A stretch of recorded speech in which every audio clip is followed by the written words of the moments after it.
All right, y'all. Shalom, shalom. We're going to go ahead and start this off by saying, Call halal, Yahweh Bashem Yahweh Shai. That's all praises be unto Yahweh. In the name of the Son, Yahweh Shai. My name is Haya El. I'm with San Antonio Masada. And we are doing a lesson today online since it is basically raining and flooding in San Antonio today.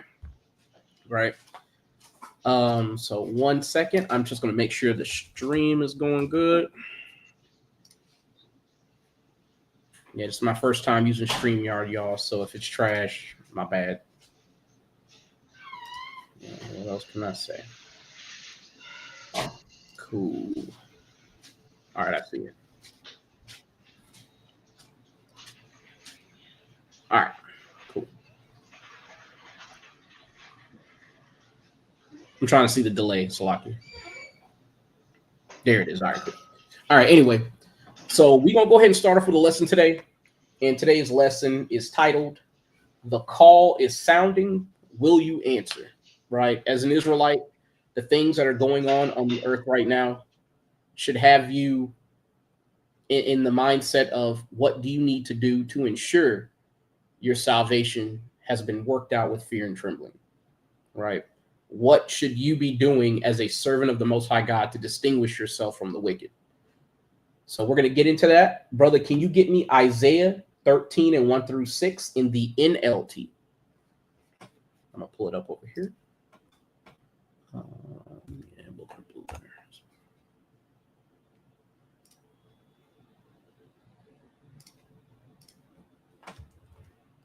Whenever you got it, go ahead and hit it.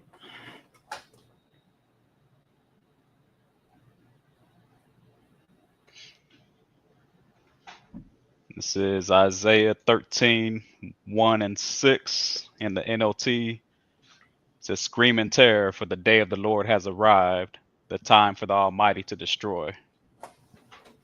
Are you in the NLT? Yes, sir. Isaiah 13? Yeah. And 6, right? 1 through 6. 1 through 6. So like, okay. Yes, sir. Salakia. All right, it's Isaiah 13, verse 1. Isaiah, son of Amos, received this message concerning the destruction of Babylon. Raise a signal flag on a bare hilltop, calling upon an army against Babylon. Wave your hand to encourage them as they march into the palaces of the high and mighty. I, the Lord, have dedicated these soldiers for this task. Yes, I have called mighty warriors to express my anger, and they will rejoice when I am exalted.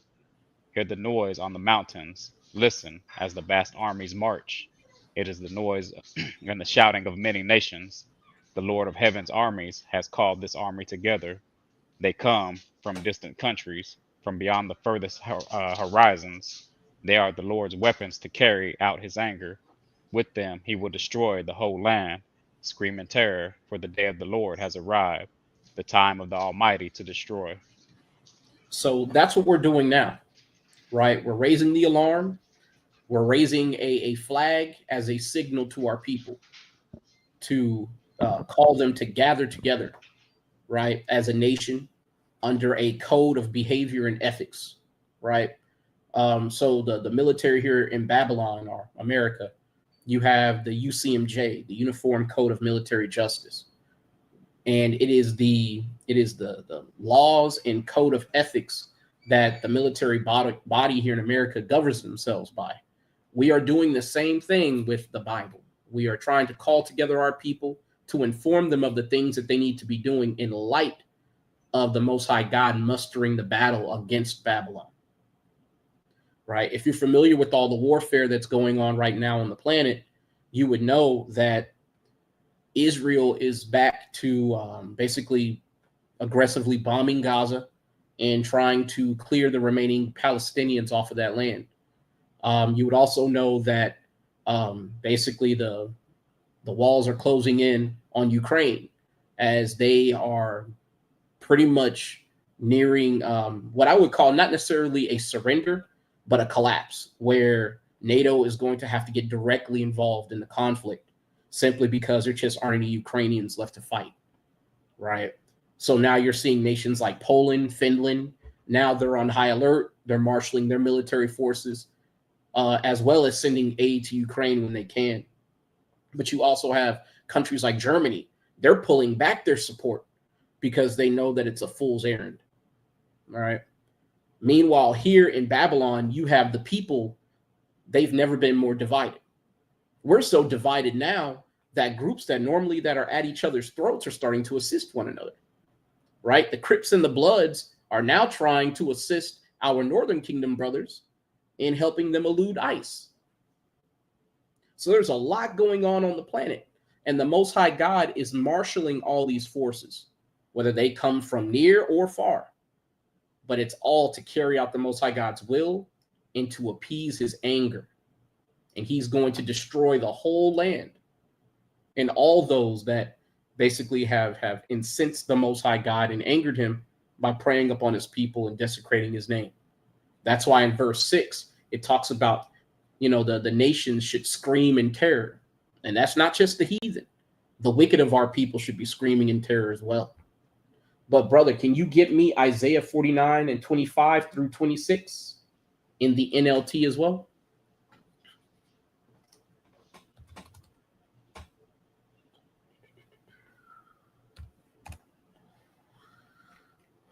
25 and 26. Yes, sir. It's Isaiah chapter 49, verse 25.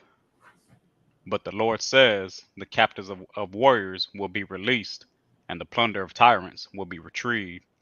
For I will fight those who fight you, and I will save your children. I will feed your enemies with their own flesh. They will be drunk with rivers of their own blood, and the world will know that I, the Lord, am your Savior and Redeemer, the Mighty One of Israel. So the Most High God is moving on our behalf throughout the world. And you have to understand that the Israelites are scattered throughout the world. Our people are in a low estate no matter where you look, whether it's here in America or all the way as far as Madagascar, where our people are still called Zanj, or our people in the Middle East, so-called, right? The Arab nations where they are called Abid, which means slave, right? So our people need help all over the earth, whether it's the city, the Dalits, the Manik, don't matter. We need help. And the Most High God has put it on his own name that he will fight for us. He's going to release those who are captive. Ain't that part of the gospel? To release those that are basically bound, those who are mourning in Zion. The Most High God is coming to redeem us, and he's going to save our children, and he's going to fight for us. But in order to save us, in verse 26, it paints it pretty clearly that these other nations are going to have to essentially suffer a great loss and lots of violence for what they've done to God's children, right? Brother Amon, can you get me Isaiah 48 and 3? And we're going to go back to the KJV.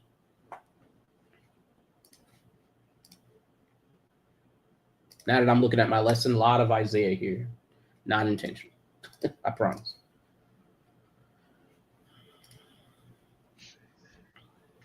Although Isaiah is my favorite prophet. But anyway, go ahead. Yeah, there's a lot in there. It's Isaiah chapter 48, verse 3. I have declared the former things from the beginning, and they went forth out of my mouth. I showed them and did them suddenly, and they came to pass. So the Most High God declared all these things from the beginning. The gathering of his people in Egypt, where we became a great multitude, the exodus of our people, the trek through the wilderness, all of it has been predicted. The various captivities, us being scattered and regathered and redeemed, all of it can be found more or less in the Torah, but definitely in the Torah and throughout the prophets of the Old Testament, right? That's why, and this is just a small aside, if you don't have a intimate understanding of the Old Testament, there's no hope for you to understand the New Testament.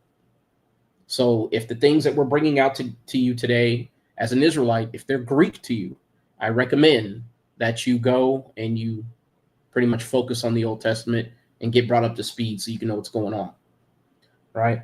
But the Most High God spoke all these things to our forefathers at the foundation of the earth. And as a result, we shouldn't be ignorant of what's going on the earth today. Brother, can you get me Isaiah 46, 8 through 13? And it somewhat reiterates this same message.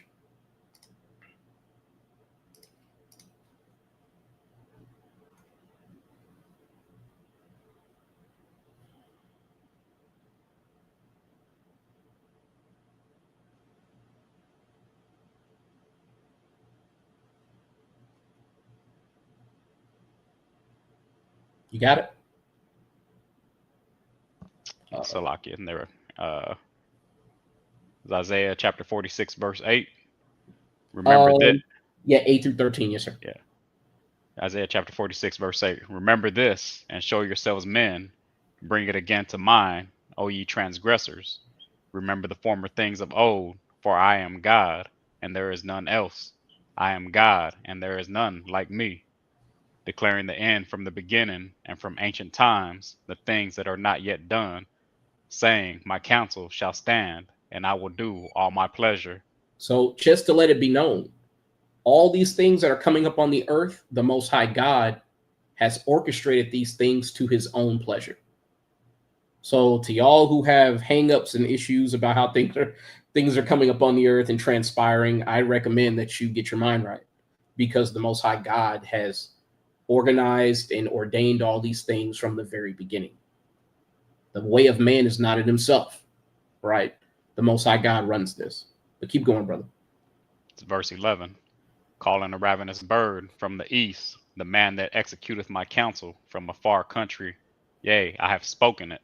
I will also bring it to pass. I have purposed it. I will also do it.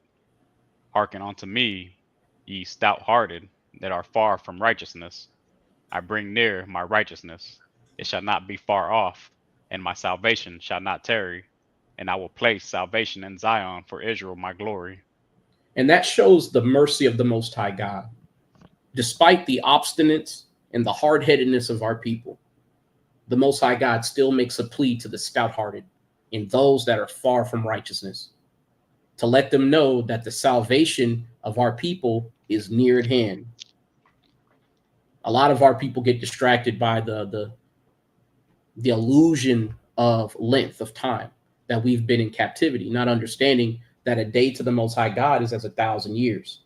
Brother, can you get me Psalms 90 and 4? Because y'all always know 2 Peter 3 and 8, where a day to the Most High God is as 1,000 years. But that is an Old Testament precedent. We're going to grab it from the source, if you don't mind, brother. Psalms chapter 90, verse 4. For 1,000 years in thy sight are but as yesterday when it is past, and as a watch in the night. So that's where it's from. So and just again, to make an aside, when you read Genesis and it talks about the days of creation, how much time you think you're dealing with? 1,000-year intervals, right? But a day to the Most High God is as 1,000 years to us. So all the way back to the times of Egypt is about 35 to 4,000 years, right? That's essentially about 4 days to the Most High. It hadn't even been a whole week. And we've gone through all of these ups and downs, mainly downs, right? We've had some triumphs, here and there, some sweet spots. But for the most part, we've been in and out of captivity and pilgrims upon the earth. But the Most High God, again, has ordained all these things as such, and all his counsel shall stand, and he will do all his pleasure. Right? Brother, can you get me Psalms 50 and 14 through 23?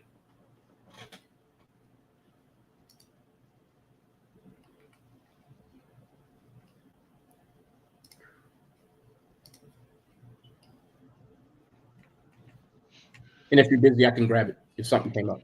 No, I got it. Come. It's Psalms 50, verse 14. Mm-hmm. Offer unto God thanksgiving, and pay thy vows unto the Most High, and call upon me in the day of trouble. I will deliver thee, and thou shalt glorify me. So just to fixate on this small point real quick, right? To those of y'all who say you fervently serve God and you've made a vow, right, to keep your promise to serve God and to be counted righteous in his sight, then you might want to start keeping your end of the bargain if you've been slacking. right? Some of y'all are knowledgeable of the truth, and you didn't keep Feast of Tabernacles, right? Whether you're doing it in your own dwelling or doing it at a park somewhere, someone's backyard, whatever, right? You're supposed to be rehearsing the righteous acts, because through faith we establish the law, right? So if you have faith and you've promised to serve God, this is something that you should read into here in Psalms 50 and start keeping your end of the bargain, because the Most High God is going to defend the righteous, not the wicked. Keep going, brother. It's verse 16. But unto the wicked, God saith, what hast thou to do to declare my statutes, or that thou shouldest take my covenant in thy mouth, seeing thou hatest instruction, and casteth my words behind thee? When thou sawest a thief, then thou consentest with him, and hast been partaker with adulterers.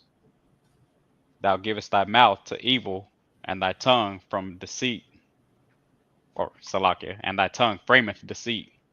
Thou sittest and speakest against thy brother, thou slanderest thine own mother's son. These things hast thou done, and I kept silence. Thou thoughtest that I was altogether such an one as thyself, but I will reprove thee and set them in order before thine eyes. Now consider this, ye that forget God, lest I tear you in pieces, and there be none to deliver. Whoso offereth praise glorifieth me, and to him that ordereth his conversation aright will I show the salvation of God. Now that reinforces the last verse, what I just said in regards to the Most High God defending the wicked, extending salvation to those who fervently serve him. But unto the wicked, God saith, what is thou to do to take my covenant into your mouth?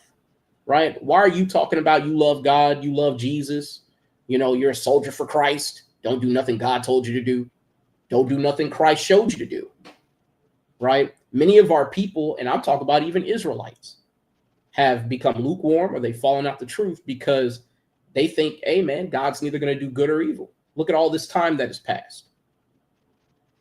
See, and that's why when you read verse 21, it should let you know a lot of our people, they become disarmed by the illusion that God isn't doing anything. It's been so long, and if God truly loved the Israelites, he would have preserved us from slavery.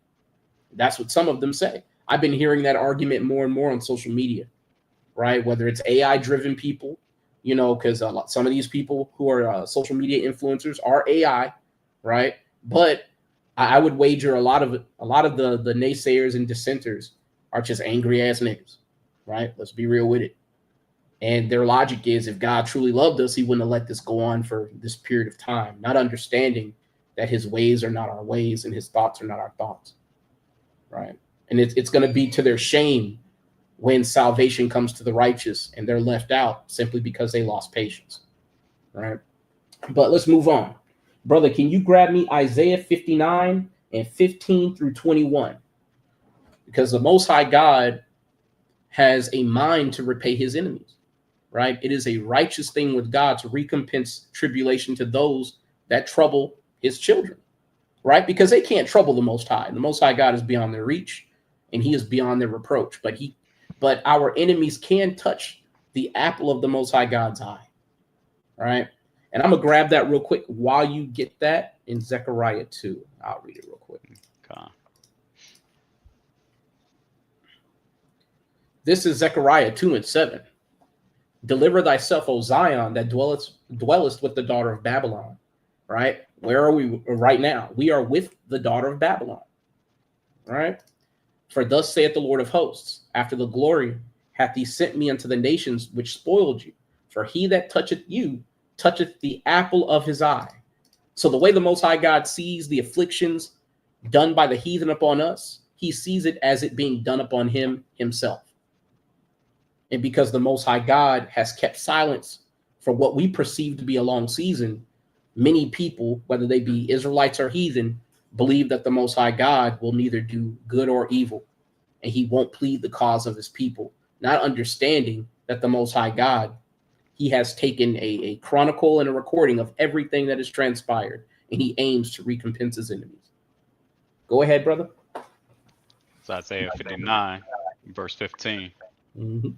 Ye, truth faileth, and he that departeth from evil maketh himself a prey. And the Lord saw it, and it displeased him that there was no judgment. And he saw that there was no man, and he wondered that there was no intercessor. Therefore his arm brought salvation unto him, and his righteousness it sustained him. For he put on righteousness as a breastplate, and a helmet of salvation upon his head. And he put on the garments of vengeance for clothing, and was clad with zeal as a cloak. So the Most High God has been watching. When you read Isaiah 63, it talks about Yahushai paying a visit to Basra. And one of the things that was in Yahushai's mind or his heart was that there was none to help us. All the suffering that our people they've gone throughout these millennia, all the persecution, all the deprivation of rights, resources, and opportunity.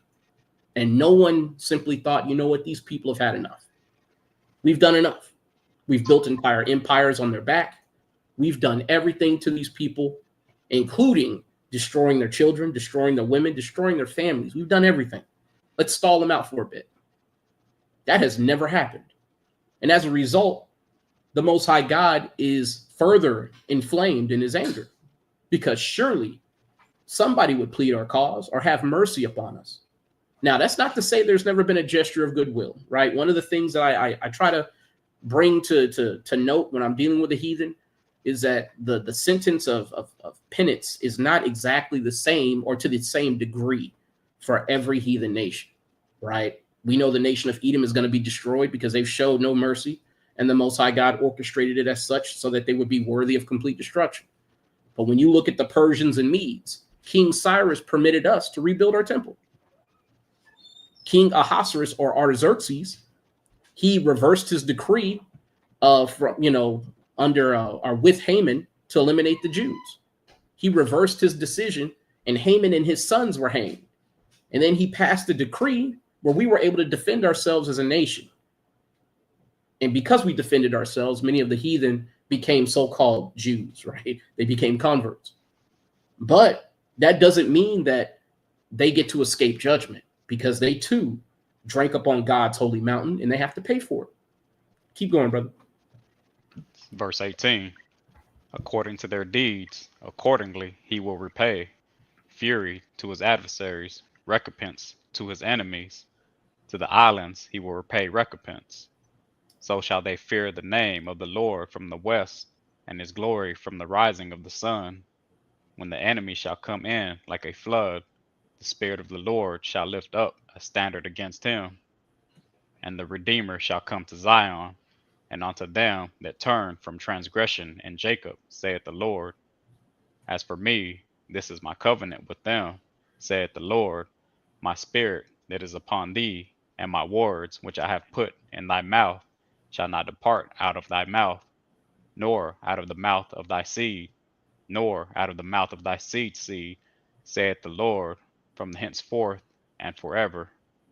This is something that many of our people don't even understand. One of the reasons why we speak the way we speak and hold some of the proverbs that we simply just say in passing, for instance, what goes around comes around, right? We have a zeal for God, but not according to knowledge. And the Most High God said that he's going to recompense his enemies according to their deeds.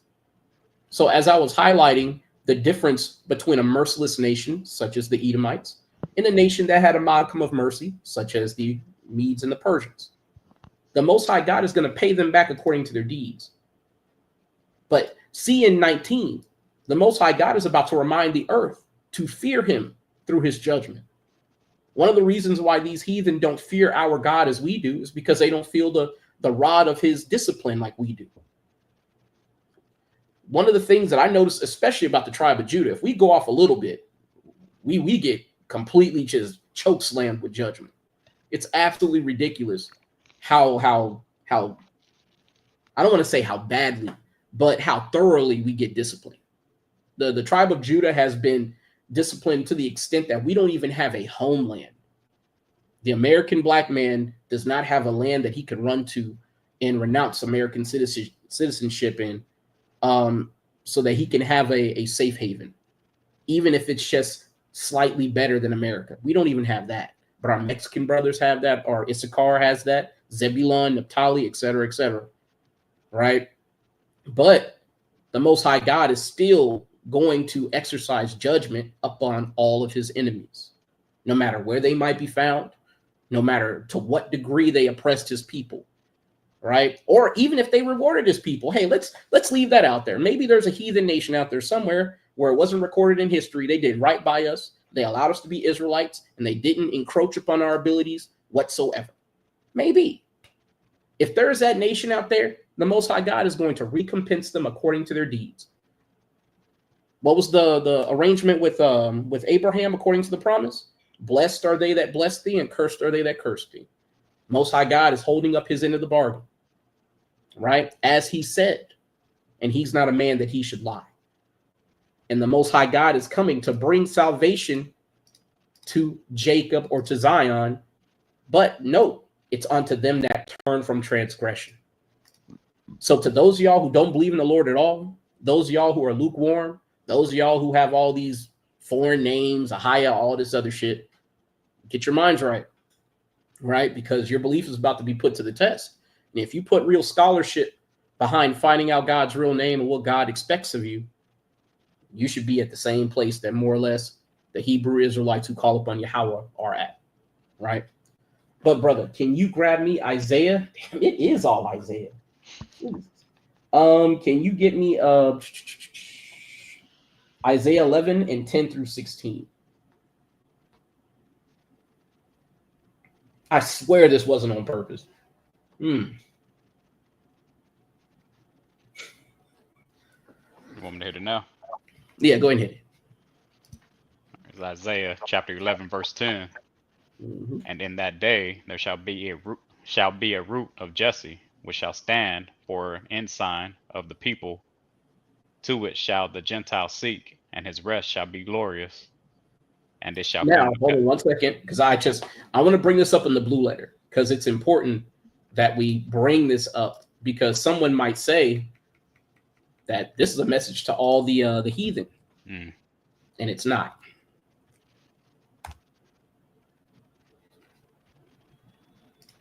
Oh shit! Yeah, I got the wrong one up here. Slovakia.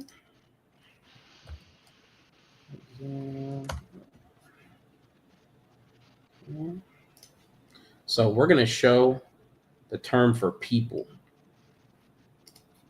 and it's am, right? Strong's entry H971, and it means nation, people, kinsman or kindred, right? But under nation or people, one of the sub definitions is persons, members of one's people, compatriots, or countrymen, right? So it's not just any old body, right? It's important to understand this, because if not, the message can be lost or misconstrued. But brother, can you reread that and move on from there? It's verse 10. And in that day there shall be a root of Jesse, which shall stand for an ensign of the people. To it shall the Gentiles seek, and his rest shall be glorious. And it shall come to pass in that day that the Lord shall set his hand again the second time to recover the remnant of his people, which shall be left from Assyria, and from Egypt, and from Pathros, and from Cush, and from Elam, and from Shinar, and from Hamath, and from the islands of the sea. And he shall set up an ensign for the nations, and shall assemble the outcast of Israel, and gather together the dispersed of Judah from the four corners of the earth. Now take note, it makes the distinction that he's going to gather together all of the southern kingdom, the dispersed of Judah, and the outcasts of Israel, which comprise the northern kingdom. Now, this is how we know that this is the final captivity, because we're all here together, right? Both southern kingdom and northern kingdom are all being oppressed right here in America, all right? And I'll say North America and throughout South America and Central America and the Caribbean, right? We're all here. We're all together. We're all being oppressed. This is the first time, right? This is the first oppression that we've been through together since Egypt, All right, keep going, brother. This is verse 13. The envy also of Ephraim shall depart, and the adversaries of Judah shall be cut off. Ephraim shall not envy Judah, and Judah shall not vex Ephraim. Now I'm gonna tell you, right? One of the things that you deal with when you go out to preach, if you're Northern Kingdom, the people who don't want to talk to you the most tend to be Southern Kingdom. And if you're Southern Kingdom, the people who don't want to talk to you the most tend to be Northern Kingdom. We have enmity between us. And it's not to say that we don't have a tumultuous history with one another, right? The tribe of Judah was talking shit and you know, treating their brothers like slaves to the point where they said, fuck it, we out. All right. And then you had Northern Kingdom try to click up with the Assyrians and try to make war against the Southern Kingdom. Right? We don't have the most functional relation when it comes to the Southern and Northern Kingdom, right? There's a lot of cracks and breaches in our relationship, but the Most High God aims to seal up the breaches thereof. But keep going, brother. Verse 14. But they shall fly upon the shoulders of the Philistines toward the west. They shall spoil them of the east together. They shall lay their hand upon Edom and Moab, and the children of Ammon shall obey them. And the Lord shall utterly destroy the tongue of the Egyptian sea, and with his mighty wind shall he shake his hand over the river, and shall smite it in the 7 streams, and make men go over dry shod. And there shall be an highway for the remnant of his people, which shall be left from Assyria, like as it was to Israel in the day that he came out of the land of Egypt. Euphrates drying up. So the Most High God is doing that right now, right? The Euphrates River is the river that this is alluding to, and that river is currently drying up. So you've got the Northern Kingdom and the Southern Kingdom taken to the streets to wake our people up, to unite as a well-organized front to preach the word and to bid our people to repentance, right? As the Most High God woke us up to do. Meanwhile, the Most High God is bringing about all the signs upon the earth to indicate that the final hour, or dare I say the final few seconds, really, of our captivity are beginning to transpire and expire. Again, to those who are lukewarm, your salvation is nigh at hand. You should make it a point to know these things in the Old Testament so that you can be aware of what's coming upon the earth and properly conduct yourself so that you could be found worthy of repentance, right? Or worthy of salvation. Now, just know, if you have a heart to do that, the Most High God pre-selected you from the beginning to do that, right? You find that in 2 Esdras 9. We're not going to get it. But the Most High God has orchestrated all these things from the beginning, and that includes the Northern Kingdom and the Southern Kingdom being separate and then rejoined together in captivity at the very end. It's all as God has commanded, and it's all as basically all according to plan, right? But brother, can you grab me Jeremiah 16 and 14 through 19? Because right now, as I said, the Most High God is raising up brothers from the Southern Kingdom, brothers from the Northern Kingdom, and sisters, right? To bid our people to repentance. Because I'm going to be honest, when I'm on YouTube, I see a lot of sisters trying to put up videos, you know, basically reading out scripture and trying to tell our people to come back and repent, which I'll be honest, I tip my cap to it, all praises. But I see them from both Southern and Northern Kingdom, mainly Southern Kingdom.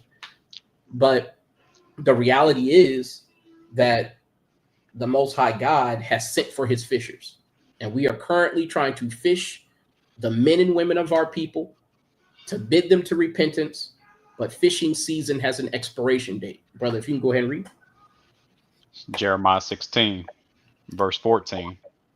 Therefore, behold, the days come, saith the Lord, that it shall no more be said, the Lord liveth, that brought up the children of Israel out of the land of Egypt.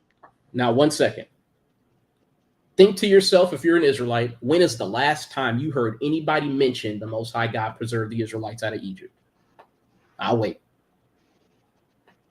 Yeah, I can't even recall that being spoken of in church. And you would assume the Most High God preserving the lives of his children, our very existence, would be something that we would commemorate pretty much on a day-to-day basis. Right. But that it's no longer said that the Most High God liveth that brought up the children of Israel out of Egypt. But your pastor always makes it a point to pass that collection plate around. He never forgets that, ever. Right? So just keep that in mind. Keep going, brother. It's verse 15. But the Lord liveth that brought up the children of Israel from the land of the north and from the lands whither we had driven them. And I will bring them again into their land that I gave unto their fathers.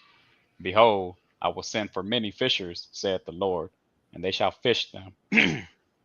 Salakia. And after will I send for many hunters, and they shall hunt them for every mountain, and from every hill, and out of the holes of the rocks. Read down 18 for me. Say again. Read down to 18. Okay, con. Yeah, it's a lot. For my eyes are upon all their ways. They are not hid from my face, neither is their iniquity hid from mine eyes. And first I will recompense their iniquity and their sin double, because they have defiled my land. They have filled my inheritance with the carcasses of their detestable and abominable things. So one of the things that we have to keep in focus is 17 through 18 is talking about the Most High God recompensing the heathen double, right? But you have to understand the wicked of our people are going to die by the sword. So there's no exception, right? The Most High God is going to put wickedness out of the earth. And he's starting with the house of Israel. But to these heathen, right, eventually hunting season is going to come about the earth. Now, would I love to be a hunter that carries out the will of the Most High God in judgment upon these heathen? Oh, you bet. Absolutely. You know what I'm saying? Like all the disrespect we have to tolerate on a daily basis. Oh, yeah, I would love to do that. But here's the thing. That might not be my lot. Because again, the Most High God, his counsel shall stand, and he will do all his pleasure. So we throw ourselves on the mercy of the court, and we just pray that the Most High God sift us not from his presence, right? But here's something in verse 19 that the heathen are now starting to admit more and more often as they come to camp. Go ahead and get it, brother. This is verse 19. O Lord, my strength and my fortress and my refuge in the day of affliction, the Gentiles shall come unto thee from the ends of the earth and shall say, surely our fathers have inherited lies, vanity, and things wherein there is no profit. So now we're seeing more and more heathen start to come up to the camp spots. Whether you're 1 man, 5 people, 20 deep, a lot of them are willing to get on their knees and start kissing some boots. Because they're realizing these crazy niggas on the corner seem to be right about everything. Not to mention, when you look at America, especially any American and her allies, Western society, it is grinding to an absolute halt. You've got nations like India saying, hey, we're not even shipping anything to y'all anymore. You've got who else is basically stopping all trade with America? Basically the BRIC nations. You know what I'm saying? Like the trade here in America is grinding to a complete standstill. And you're seeing what a nation does when it's at its end and it's collapsing. It starts trying to erect borders, you know, and not allow anybody to come into their nation, even to conduct business or commerce. And not to mention that same falling empire scapegoats all those who they brand enemies of the state, whether they be immigrants or just an undesired population within their numbers. You're seeing America do everything Rome did at its fall, from devaluing its currency to blaming the Jews for the burning of Rome, right? And that happened under Nero. Adding fuel to their own fire. Come on. So the Most High God obviously is going to recompense them according to their ways.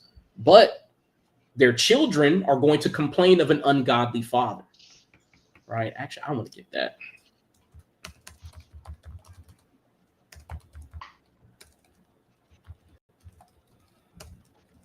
Because they're going to be reproached for his sake. And I'll go ahead and grab it. This is Sirach 41 and 17. The children will complain of an ungodly father because they shall be reproached for his sake. right? So what you're seeing is you're seeing all these heathen who don't understand some of the darker sayings of the Bible, like regeneration, and they think they're individuals. So they're trying to exonerate themselves of culpability, right, for the sins of their people, not understanding you are your forefathers, and they're going to pay all the same. But to those who are willing to bow the knee and confess their faults, hey, man, we're not merciless. That's one thing about Israelites that you can say without a shadow of a doubt. We are such a merciful people, especially the black man here in America. As bad as they've done us, you got niggas out here still talking about we sick balls. Still, right? So we're merciful to a fault. And these heathen are starting to see that we truly have tried to do right by them. And it was to no avail. And as a result, us waking up as Israelites is really to their condemnation, because now they're getting the truth just as we've been given the truth way before them. They're finally starting to figure out some of the basics. Right. But brother, can you grab me Amos 9 and 8 through 12? Because our people are being raised up in wisdom, but eventually we shall be raised up in dare I say, celestial caliber vessels to take the spoil of these nations. And this is going to be the lot of the what you would call the first fruits, right? The elect, the righteous 1/3, and the 144,000 of God's chosen that will inherit the kingdom as, on the first time around, to enjoy the millennial reign with Yahushua. Go ahead and get it, brother. Amos chapter 9, verse 8. Behold, the eyes of the Lord God are upon the sinkful kingdom, and I will destroy it from off the face of the earth, saving that I will not utterly destroy the house of Jacob, saith the Lord. For lo, I will command, and I will sift the house of Israel among all nations, like as corn is sifted in a sieve, yet shall not the last grain fall upon the earth. All the sinners of my people shall die by the sword, which say, the evil shall not overtake nor prevent us. Remember how I said that a lot of our people don't think the Most High God is going to do anything? They think they can find their own way without God because they perceive that God hasn't done anything. The Most High God, he's already let us know that he's going to judge every single one of us. And the least of the Israelites will not be left out, and the greatest of the Israelites will not be left out. Every single one of us shall be accounted for, and we shall be judged according to our actions. Now, I understand, right, that a righteous man falleth 7 times, right? But a righteous man doesn't fall and wallow in his sins. You get up, you dust yourself off, and you try to offend less. I'm going to go ahead and grab that real quick. Just stay right there. This is Sirach 17 and 25. Return unto the Lord and forsake thy sins. Make thy prayer before his face and offend less. Some of you niggas, y'all get the Most High God give you a damn a favor or a boon. You get an extra check or you come into some money and you turn up. Now the dime bag of weed that you were smoking, now you got to get a pound of weed. You know what I'm saying? Now you thinking, damn, I'm gonna go check on Miss Cheeks, at the strip club. See how she doing. See if her BBL healed up right. You know what I'm saying? Some of y'all turn up and you add sin to sin. You go beyond the shit that you normally do. You supposed to be trying to offend less out here, man. I understand we all our righteousness is as filthy rags. I get it, right?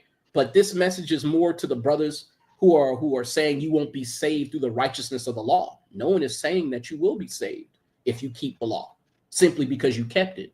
But what we are saying is you shouldn't be trying to rely on God's mercy being multiplied as you add sin to sin. That is absolutely insane. But let's go back to where we were, and brother, if you can keep going. Amos chapter 9, verse 11.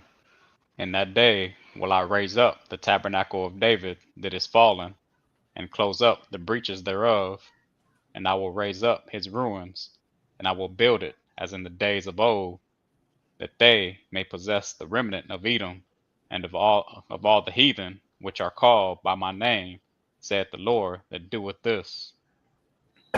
So the Most High God has promised that he's going to restore the tabernacle of David. Well, who did David rule over? All the tribes of Israel.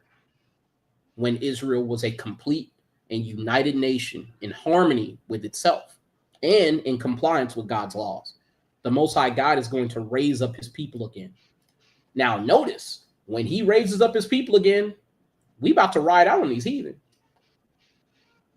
See, to all you heathen who keep saying, oh man, we're going to walk into the kingdom of heaven, hand in hand equals, right? The Bible don't say that. The Bible says that the Israelites are going to be raised up and we're going to be saved or redeemed, and y'all going to go into captivity. Y'all going to be for a possession, right? Now, I'm not trying to make this a video where we're banging on the heathen, but this bears repeating because some of you Israelites are not in the proper mindset along with your heathen counterparts. And you think that the Most High God don't play favorites at all, and he loves everybody equally. And in the kingdom, no one's going to rule over anyone else. That is not the case, right? But, brother, can you go ahead and grab me? Yeah, we read down to 12. Can you get me Ezekiel 37, 11 through 28? And y'all, I know it sounds like it's a lot of verses that we're grabbing, but we're breezing right through this because, yeah, there's no one to walk up and be a nigga. You know what I'm saying? This is usually the type of lessons I take to camp, and I don't even get a chance to get through it because somebody walk up spouting madness or some shit. But, when you're doing lessons like this, you can kind of slide through the material. So, reading a little more is good for you. Go ahead, brother. Ezekiel chapter 37, verse 11. Yes, sir. Then he said unto me, Son of man, these bones are the whole house of Israel. Behold, they say, our bones are dried up. Our bones are dried, and our hope is lost. We are cut off for our parts. Now, just to give context to what's being read, this is where you find the parable of the valley of the dry bones, right? Our people, when they are devoid of the knowledge of their heritage and not in compliance with God's laws, we are likened unto dry, dead bones scattered in a valley, right? And when we come back to our power, the Most High God, and we keep his laws, it's akin to the breath of life being breathed into our vessels and flesh being put back on our bones and us being restored, right? 1 second, let me grab something.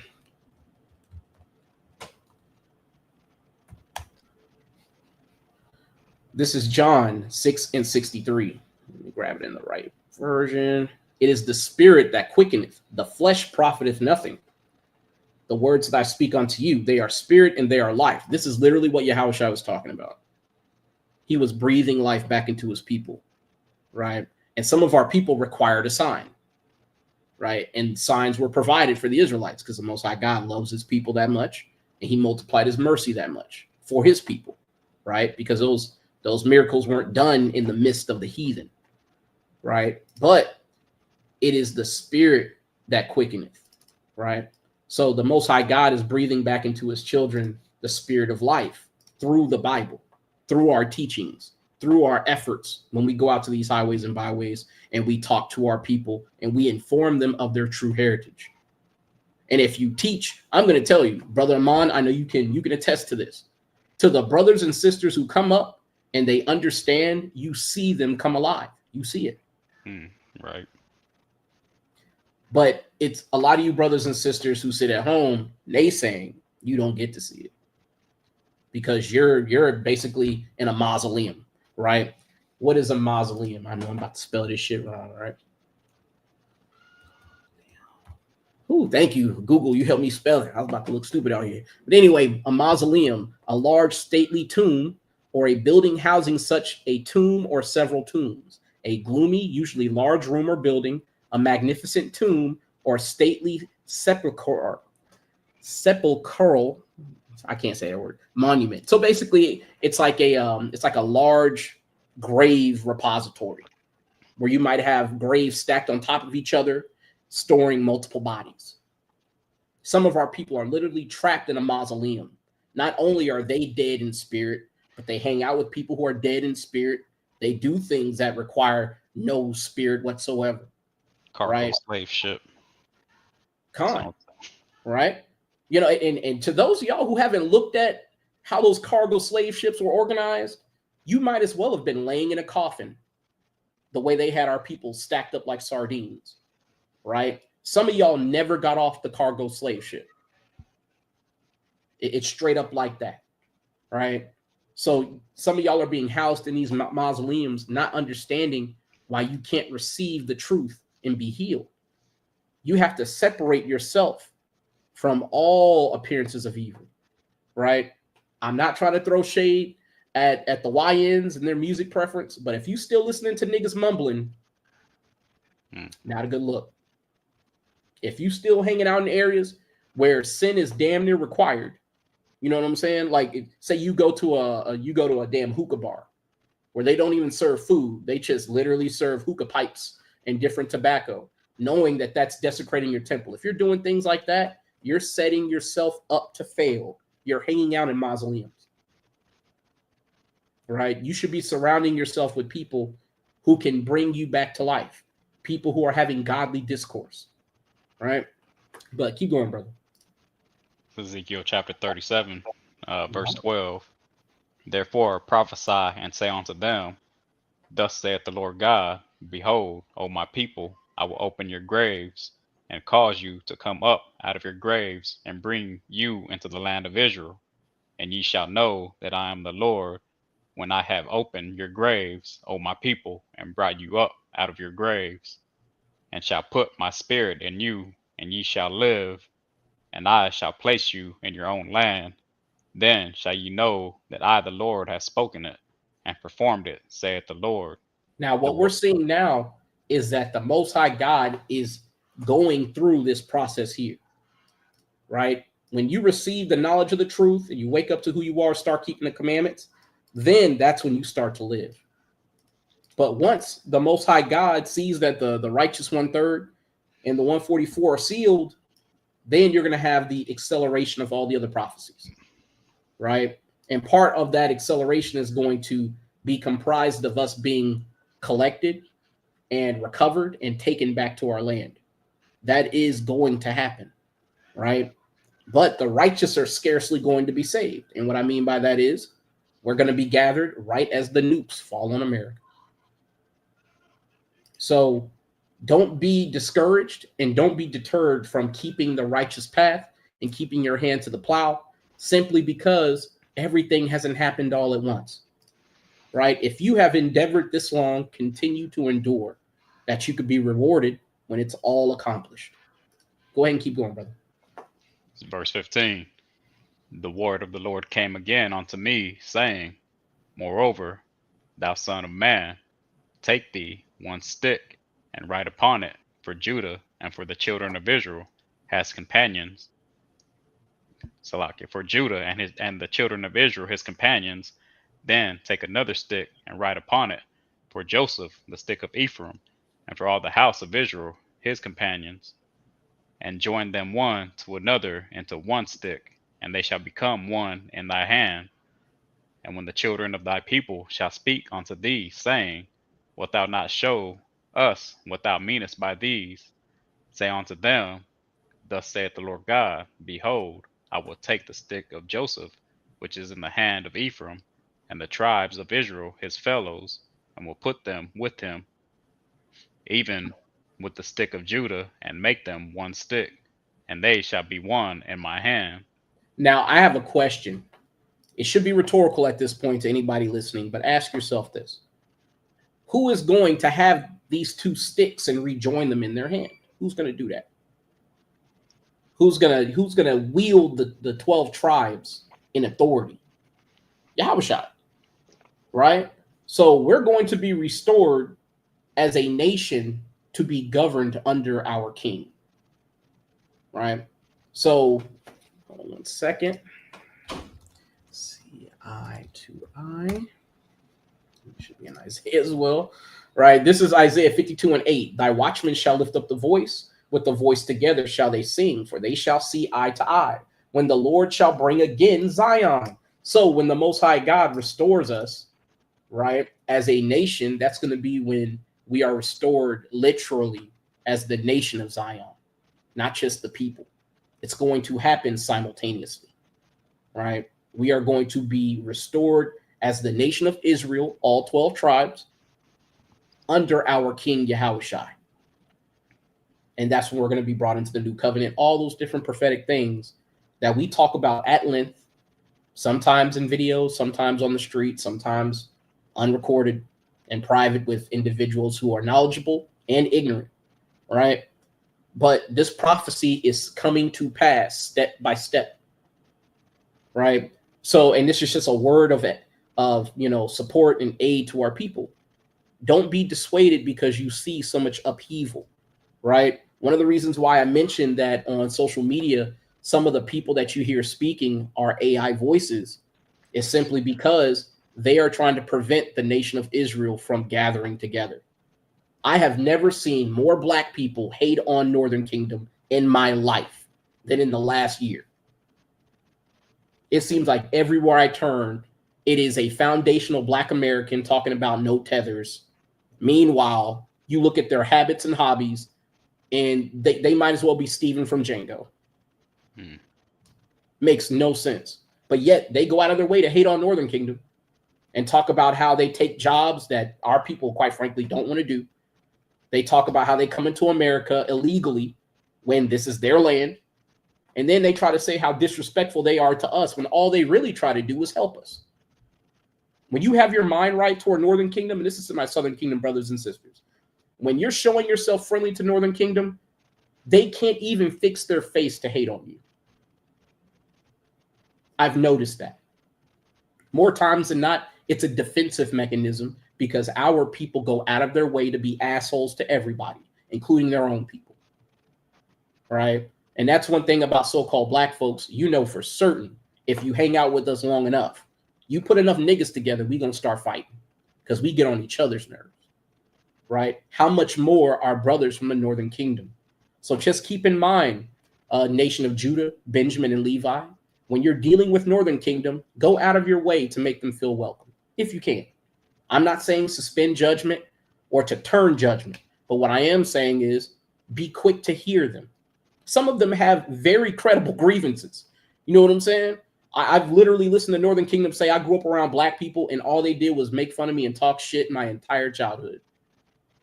And then we expect this person to be a fully functioning and contributing Israelite to black folks. It don't work like that, guys. We have to confess our faults one to another, and we have to admit when we're wrong. But let's keep going, brother. It's verse 20. And the sticks whereon thou writest shall be in thy hand before their eyes, and say unto them, Thus saith the Lord God, Behold, I will take the children of Israel from among the heathen, whither they be gone, and will gather them on every side, and bring them into their own land, and I will make them one nation in the land upon the mountains of Israel, and one king shall be king to them all, and they shall be no more two nations, neither shall they be divided into two kingdoms any more at all. As I said, this is going to be under the rulership of Yahushua, right? And this should bring you great comfort, because if we had to conduct ourselves while being reunited, we would quickly break apart again because niggas ain't going to stop being niggas in this kingdom. Let's be real about it. But keep going, brother. In verse 23, neither shall they defile themselves any more with their idols, nor with their detestable things, nor with any of their transgressions. But I will save them out of all their dwelling places, wherein they have sinned, and will cleanse them. So shall they be my people, and I will be their God. And David my servant shall be king over them, and they all shall have one shepherd. They shall also walk in my judgments, and observe my statutes, and do them. And they shall dwell in the land that I have given unto Jacob my servant, wherein your fathers have dwelt, and they shall dwell therein, even they, and their children, and their children's children forever. And my servant David shall be their prince forever. Moreover, I will make a covenant of peace with them. It shall be an everlasting covenant with them, and I will place them and multiply them, and will set my sanctuary in the midst of them forevermore. My tabernacle also shall be with them. I will be their God, and they shall be my people. And the heathen shall know that I, the Lord, do sanctify Israel, when my sanctuary shall be in the midst of them forevermore. This is something that you need to keep in mind when you go and preach the word. You're going to have heathen who constantly question, if it wasn't for, like, if this word isn't for me and my people, then why are you preaching it among us? Because we've been directed to. Because the Israelites are scattered to all the corners of the earth. So if we're scattered to all lands, then where are we at when we preach the word? Among the heathen.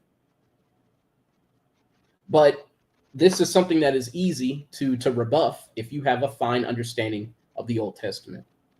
And I don't even want to say a fine understanding, a cursory understanding, right? A beginner's level understanding of the Old Testament, right?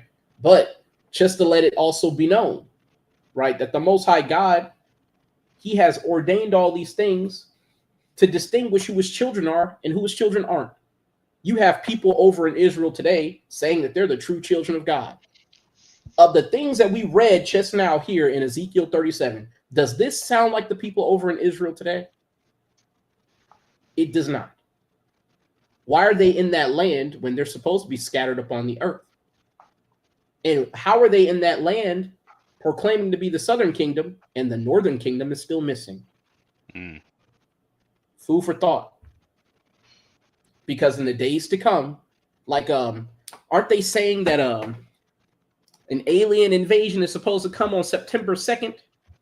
Yeah, I've been hearing that mess for a while. September 22nd. It's a lot. All right. But like you're saying, it's the small details that people just need to pay attention to, and it'll open their eyes a whole lot. They're too busy trying to look at all these other larger things they don't understand. Just pay attention to the small things. And you'll understand a whole lot more.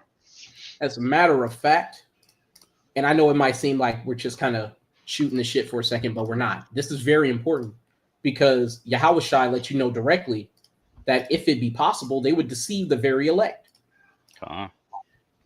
Right? So, 1 second. Is that in Luke 21? Yeah. What? That's okay. I just can't see. I'm blind, right? So this is Matthew 24 and 22. Actually, I'll start at 21. And for then shall be great tribulation, such as was not since the beginning of the world to this time. No, nor ever shall be. And except those days should be shortened, there should no flesh be saved. But for the elect's sake, those days shall be shortened. Now, one of the things that you're seeing right now is scientists are measuring the days are getting shorter.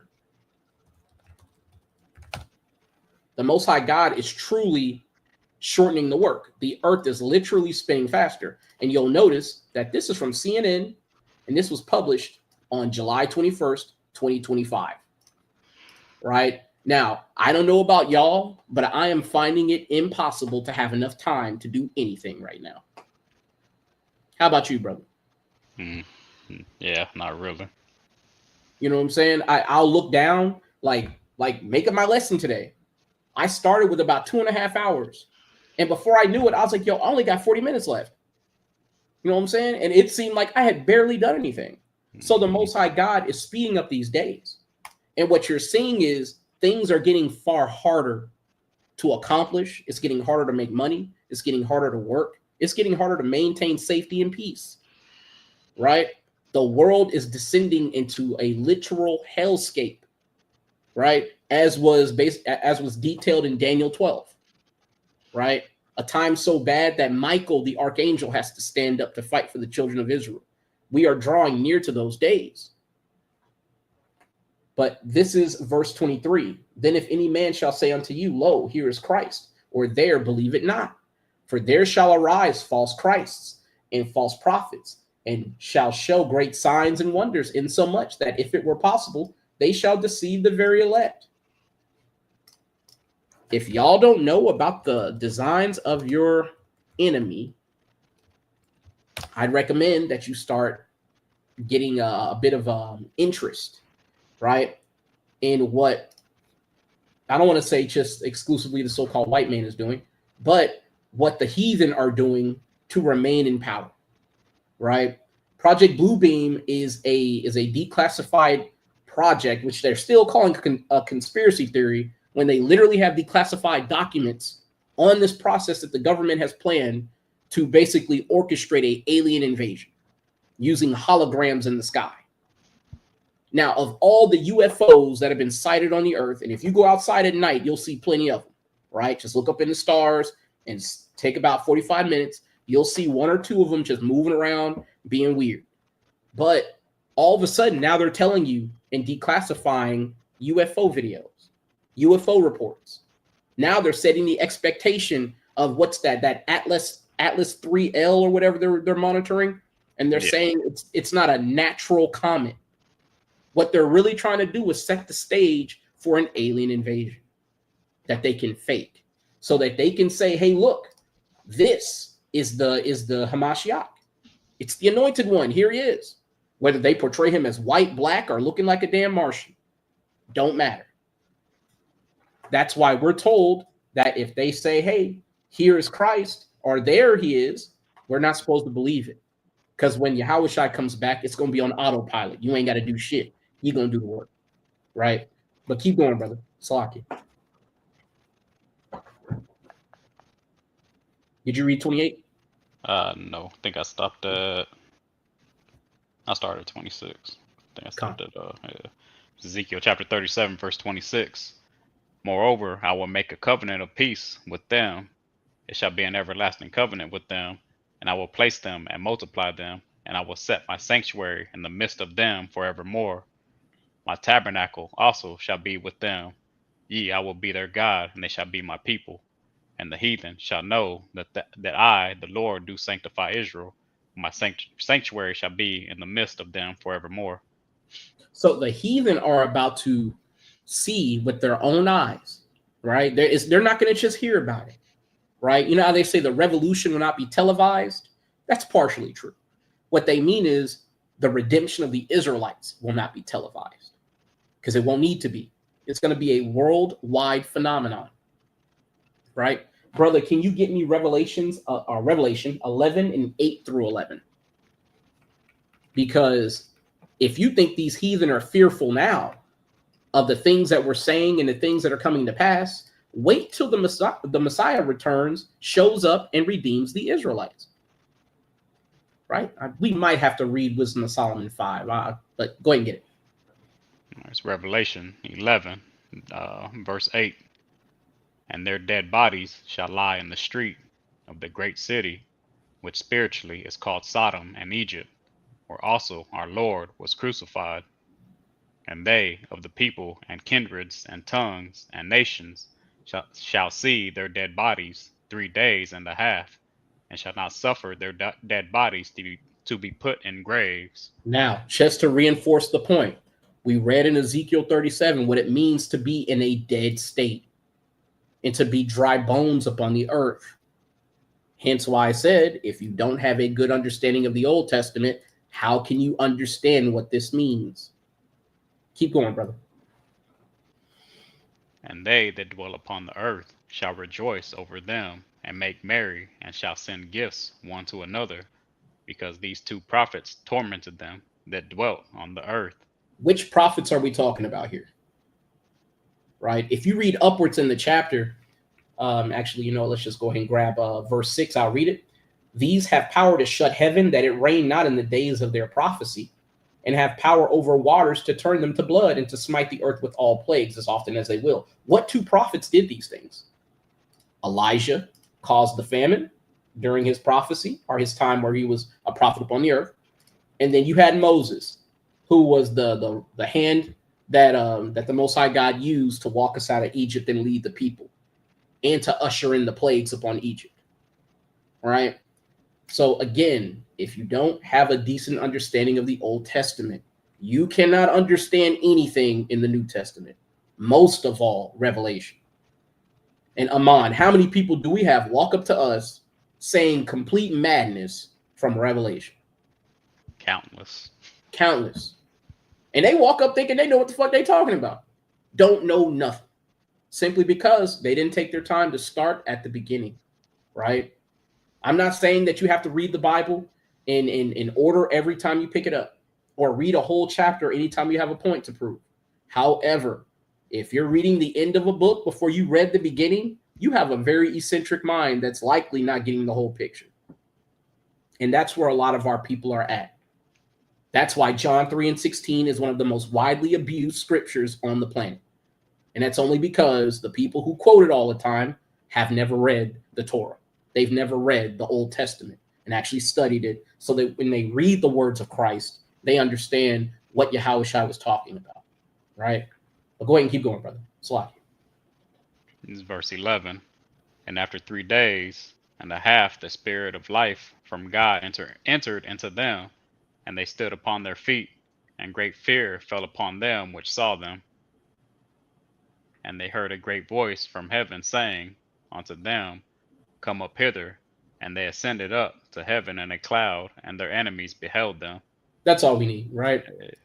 Well, actually, read 13. Read 13. And the same hour was there a great earthquake, and the 10th part of the city fell. And in the earthquake were slain of men 7,000, and the remnant were affrighted, and gave glory to the God of heaven. And as y'all can see in verse 14, the second woe is past, and behold, the third woe cometh quickly. This is talking about when the nukes are falling, that's when we're going to be redeemed. You're barely going to get out of here, Israelites. And I'm not saying that you're not going to get out of here, because the righteous will be saved, right? You have to understand the angels and the Son of God, they are mighty and very precise in their work, and they will not fail, right? But the reality is, how we see things, it's going to be like, yo, I almost died. I almost had to get hit with a nuke. And here's the thing, just because you get called up don't necessarily mean that you're going to make it through the wilderness. Right? Because we just being taken back to our land to be brought under the rod of the new covenant. And there's going to be rebels out there who get purged from the ranks. But this is when all these things are going to happen. We're being basically delivered right as the destruction comes. Now, I know some of y'all might be saying, well, what if I don't live in an area that's being bombarded with nukes? Well, this part predominantly is going to happen here in America. Let's be real about it, right? However, if you look at what Russia is saying, because I speak as a man when I say this, right? I'm thinking if they have to bomb America, they're going to have to bomb America's allies as well. They have to disable their nuclear capabilities as well. They can't take any risks. So the same day that America gets hit is probably going to be the same day that the UK gets hit. It's going to be the same day that a lot of the allies of America get hit. NATO was going to take a heavy loss. And this 7,000 men, that's a complete number. It's going to be untold amounts of people dying. But the righteous elect are going to be preserved, right? But brother, can you grab me First Maccabees 2 and 49 through 64? Because in the face of all the things that are to come, in the face of the multitudes of our enemies, we have to believe that the Most High God is our strength and that he is our help, right? And while you grab that, brother, I know there's somebody out there saying, I believe, but I don't have to keep the Sabbath like you do. Or I don't have to, I don't have to wear fringes. That's a big one. I don't, and I'm going to be real, Brother Amon. I don't understand why the least of the commandments are the stumbling block to people when there's things that require so much more effort to do. Right. But yet the things that are simple, people are like, well, I don't need to do that. Like, how does that even work? But keeping their beard. Yeah. Right? But hold on 1 second. So this is James 2 and 17. Even so, faith, if it hath not works, is dead being alone. Yea, a man may say, thou hast faith, and I have works. Show me thy faith without thy works, and I will show thee my faith by my works. Thou believest that there is one God, thou doest well. The devils also believe and tremble. So a lot of these niggas out here talking about, oh yeah, I believe in God, but don't do nothing God say. How are you different from people who just outright reject the Bible and curse God? How are you different? You're literally at the same destination, not doing what God told you to do. And brother, I'm gonna start asking our people when they come up talking about they have faith but they don't have any works. I'm gonna ask them, what is the difference between you and a non-believer? Because you're saying that you believe, that's great, but what's the difference? You're doing the same thing that they do. Nothing. But anyway, if you can get that, brother. First Maccabees chapter 2, verse 49. Mm-hmm. Now, when the time drew near that Matthias should die, he said unto his sons, now hath pride and rebuke gotten strength, and the time of destruction, and the wrath of indignation. Now, therefore, my sons, be ye zealous for the law, and give your lives for the covenant of your fathers. Call to remembrance what acts our fathers did in their time, so shall ye receive great honor and an everlasting name.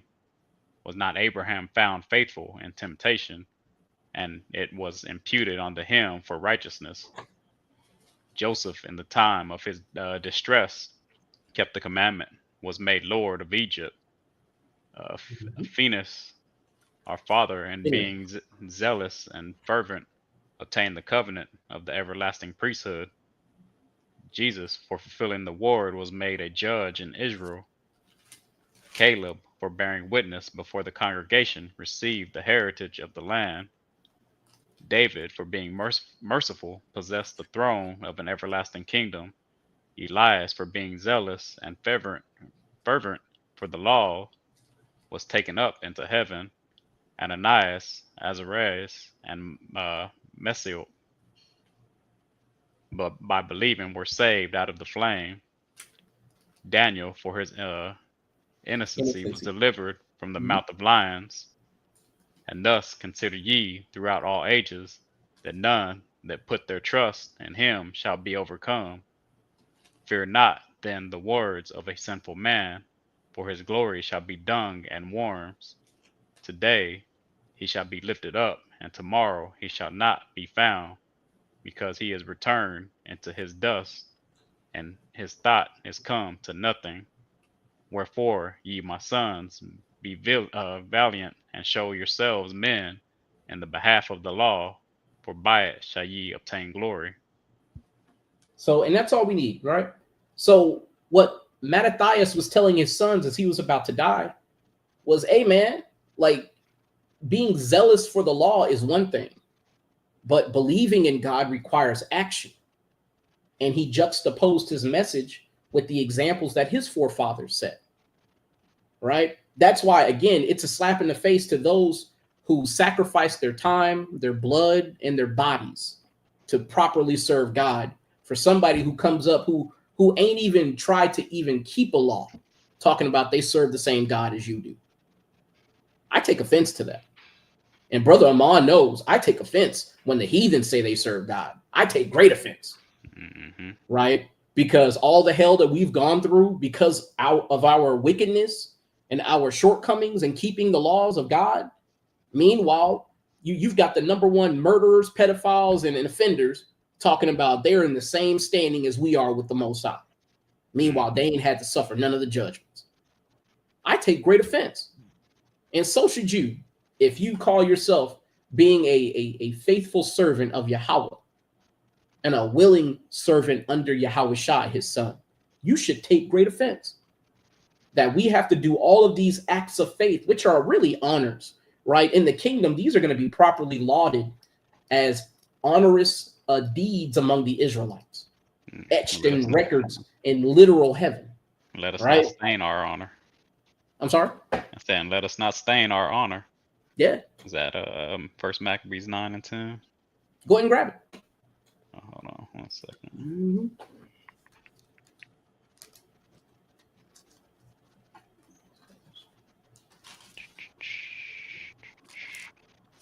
So First Maccabees chapter 9, verse 10.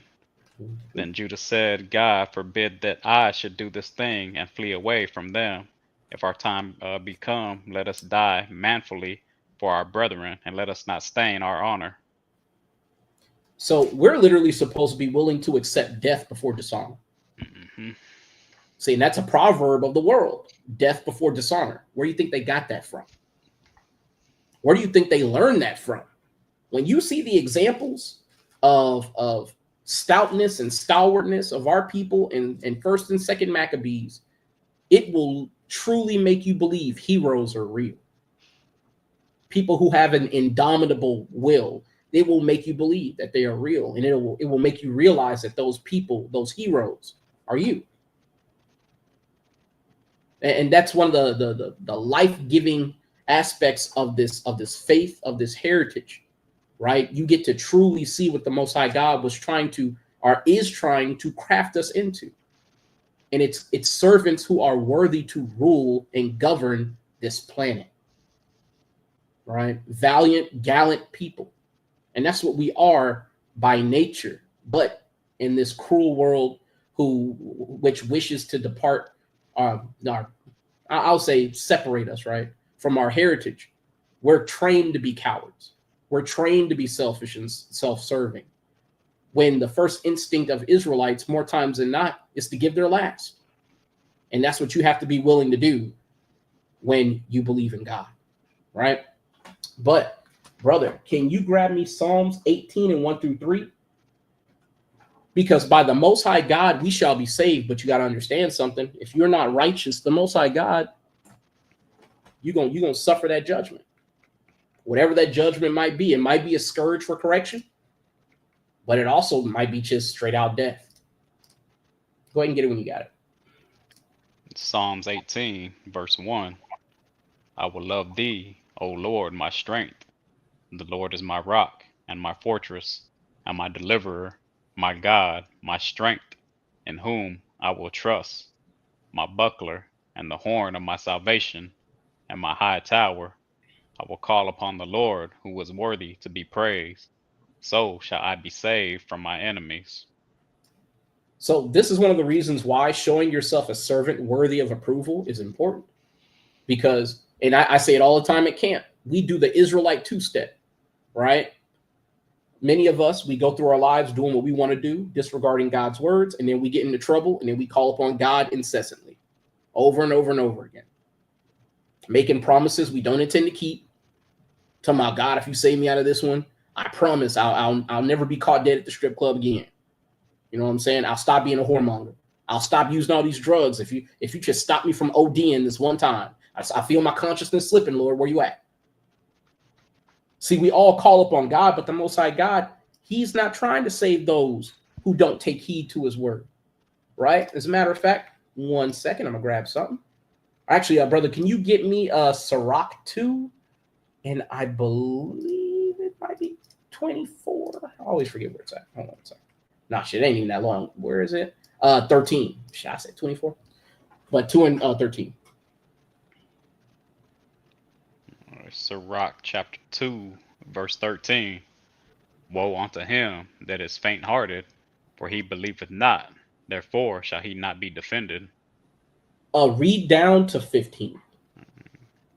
Verse 14. Woe unto you that have lost patience, and what will ye do when the Lord shall visit you? They that fear the Lord will not disobey his word, and they that love him will keep his ways. So it goes without saying, that's plain up on tables. If you call yourself being a worshiper of God, it shouldn't be an issue after you're informed of what law to keep for you to start to keep it. I cannot tell you how many people we've had to talk to, and we have to beg them to put a cigarette out. We have to beg them, the Bible says not to eat pork and to keep the dietary laws, to keep the Sabbath. And our people, they sit there mulling it over, thinking about it, and they wrestle with it, not understanding, hey, man, you're basically wrestling with your own salvation. Right. Because if you can't do the least of the laws, you think God is going to make an exception for you when death is your lot? As an Israelite, especially if you're an Israelite man, and you've ever been in a courtroom, standing in front of a judge, after you've given your arguments in your defense, and that uneasy pause as you watch the judge's face, and you're hoping for mercy.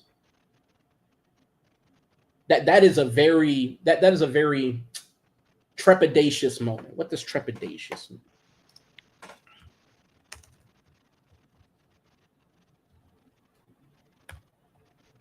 Right.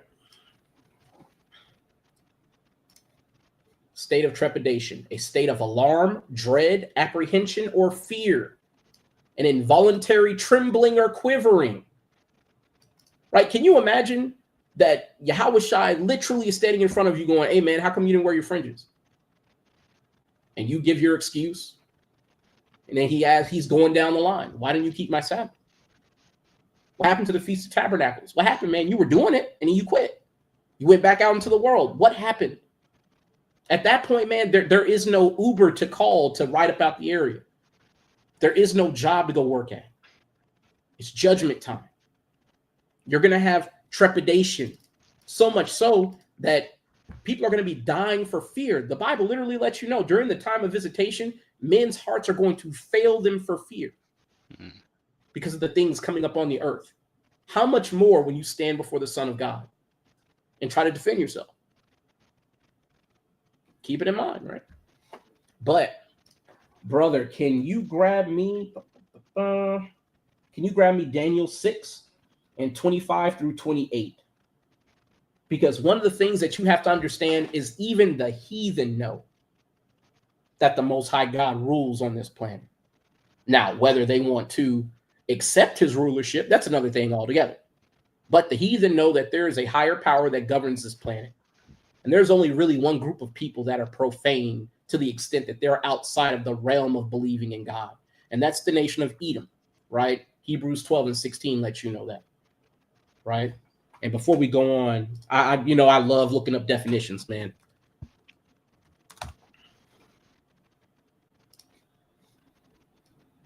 Profane, marked by contempt or irreverence for what is sacred. Non-religious in subject matter, form, or use. Secular. The most secular nation on the planet today is Israel.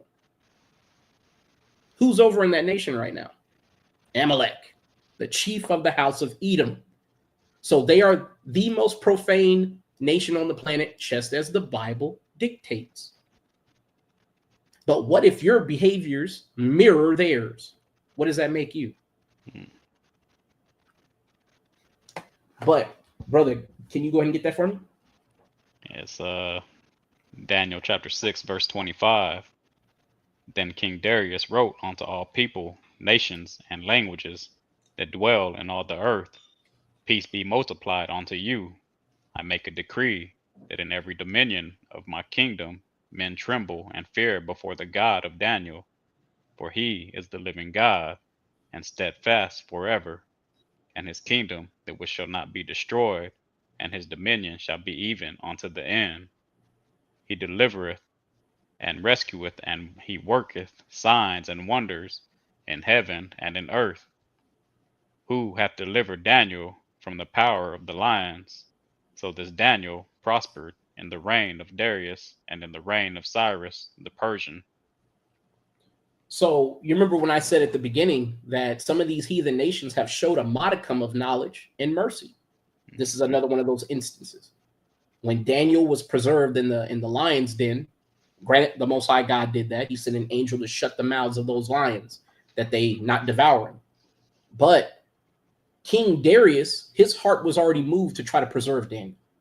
And it was at the insistence of all of his princes that because Daniel wouldn't obey an unrighteous decree, which would make him have to essentially go against his God, that he be cast into the lion's den, right? But you see here that even the heathen know who rules this earth.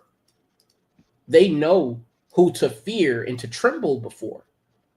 If you think these kings who are at the highest seats of power and have access to the most broad and robust systems of knowledge, whether it be esoteric, spiritual, academic, scientific, don't matter. They have access to the bodies of knowledge that we can't even pay for. If you think that they don't fear the God of the Bible, you are insane. They fear it so much that guess what? You about to have the famine of the word where they're going to basically lock your ass up for trying to preach the word. Hell, the damn heathen tried to burn the Bible and succeeded, only to see the Bible return because the Most High God had Ezra rewrite it. They have seen mighty works done for and through the Israelites. You ever wonder why some of these nations hate you so much? Like, don't think of it from the perspective of being Samson. Think of it from the perspective of the Philistines who had to die. Like 1,000 men had to be slain by one guy. Can you imagine their king trying to ask for a report? Hey, what happened to Samson? Last thing y'all told me, he was bound, and yeah, essentially the Israelites had given him over to you to be in your custody, and you were 1,000 strong. What happened? Only to be told, yeah, all those guys are dead, and Samson killed them. You think they didn't write that down? Why do you think when the cops show up, they show up 10 deep with bulletproof vests, stun guns, batons, and guns? Some cops even show up with semi-automatic weapons, all for little old you. Why? Because we haunt their dreams, y'all. But it's not us, per se. We are the hand of the Most High God, and they know that when the Most High God aims to judge them as a nation, when their judgment time comes around, he's going to judge them by the hand of his people Israel, as he has in times of old. Right? But brother, can you grab me Judith 5 and 17 through 24? Right? Those of y'all who have tried to convince our people of these heathen having knowledge of what it means for us to sin, this is where we go more times than not, just to try to drive home the message that these heathen are well aware of what they're doing to get you to go off and what it means when you do. Go ahead and grab it, brother. Judith chapter 5, verse 17. And whilst they sinned not before their God, they prospered, because the God that hateth iniquity was with them. But when they departed from the way which he appointed them, they were destroyed in many battles very sore, and were led captives into a land that was not theirs. And the temple of their God was cast to the ground, and their cities were taken by the enemies. But now are they returned to their God, and are come up from the places where they were scattered, and have possessed Jerusalem, where their sanctuary is, and are seated in the hill country, for it is desolate. Now, therefore, my Lord and Governor, if there be any error against this people, and they sin against their God, let us consider that this shall be their ruin, and let us go up, and we shall overcome them. But if there be no iniquity in their nation, let my Lord now pass by, lest their God defend them, and their God be for them, and we become a reproach before all the world. And when Achior had finished these sayings, all the people standing around about the tent murmured, and the chief of men of Holofernes, and all that dwelt by the sea side and in Moab spake that he should kill him. For say they, we would not be afraid of the face of the children of Israel, for lo, it is a people that have no strength nor power for a strong battle. Now therefore, Lord Holofernes, we will go up, and they shall be a prey to be devoured of all thine army. So one of the things that you see here is that these heathen are very carnal. They go by what they see, right? So if they go by what they see, they probably looked at our people. We were trying to basically come back together. We were basically a ragtag nation, freshly, trying to reclaim their independence, barely having a standing army, and our men appearing weak and unwilling to fight. But the reality is the Most High God rules in the kingdom of men, and he sets up over kingdoms the basest of men, or whomever he deems fit. And the battle that is fought is not won by the strength of arm or the sharpness of a blade. It's won by the decree of the Most High. And these other nations know that. And you see in the book of Judith, chapter 5, you had Achior, an Ammonite. And if you read the chapter, he literally is telling Holofernes, right, the leader and captain of the army, that essentially, like, hey man, like, this is who these people are. This is the resume and rap sheet of the God that they serve. He mentions us being taken out of Egypt and preserved, us being in the wilderness, us discomfiting the Canaanites. Hell, he even mentioned us going into Egypt the first time out of the land of Chaldea. To think that these other nations don't know who we are, that's to be naive to the point of it being harmful. And you see what happened after Achior tried to warn them. They said, hey, man, let's kill this nigga. Moab That's has one thing. no patience. Yeah, no patience. Hurry And up not to mention, this is one way that the heathen are very similar to Israelites. Because the moment they get put up on game, their first inclination is, hey, let's silence this dude who talking some sense. What were we going to say, brother? I was just going off of what I said. Moab has no patience. So I was like, hurry up and buy. Hey, man. And it's not just him. You know, Elam do that in his stores. He see you walking around too much. Ishmael be like, hey, man, you always come in here. You don't buy nothing. Don't come in my store and use my bathroom if you don't want to buy nothing. Mm-hmm. Right? That's how they treat us. But the thing is, though, that's also how they treat each other. Have you seen those videos of Moab in China? Like, say if you have a seizure in public, they have the way their laws work is if a bystander gets involved, they are liable and culpable for whatever happens to the person having the health episode. So as a result, people are extremely reluctant to get involved when they see something happening in public. That's crazy. Absolute madness, right? Because we're not supposed to stand in the blood of our neighbor, right? Again, the laws that are taught to the Israelites, they make you better than the other nations. Straight out. They make you more human, right? It increases your humanity to not talk shit about your own people, to not murder your own brother, to not commit acts of genocide or incest or whatever crime you wanna just list out, right? Because, and the reason why I say it like that, if you go back in time, if you look at the nation of Khazaria, they were known as the name stealers. That was Esau, right? The people today who constitute what you would call the so-called Ashkenazi Jays, right? Most of them come from what you would call Ukraine and Poland. But most people don't know Poland on a map today is not the same Poland of yesterday. Poland was right on the border of Khazaria.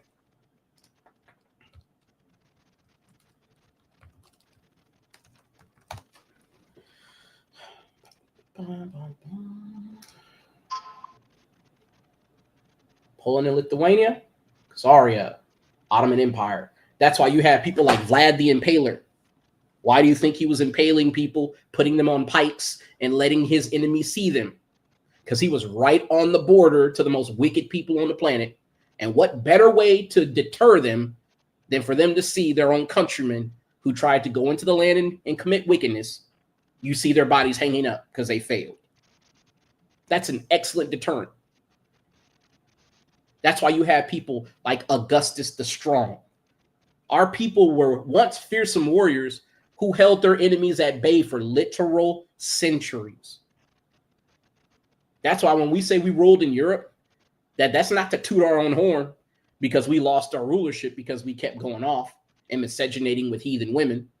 But while we were in rulership, we fought tooth and nail to keep these people out of our homelands and to preserve the ways of our people. We fought tooth and nail to do so.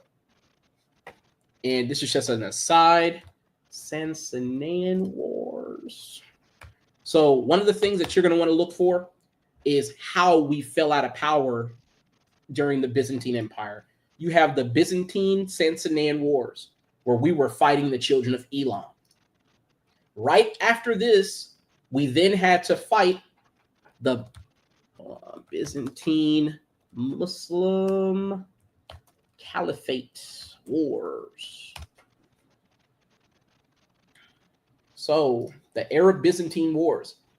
Let me see. You see this day right here, 629? That's when that kicked up.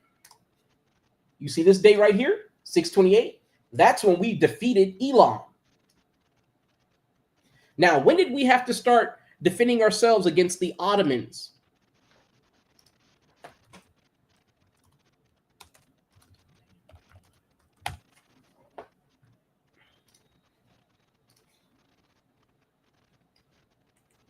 So here we have this, but hold on one second, and here's the thing. So when you have the Ottoman Turks, those are Edomites, right? But 17, Khazarian Wars. You need to share your screen. It's not showing. Damn. What happened? I wasn't sharing my screen. All right, hold on. That's the devil, man. All right, but I'm gonna share it now. Can you see it? Nah. No? Oh shit. Not on my end. Hold on one second. Yeah, I see it's a little X. Okay, hold on. Let's see, share screen.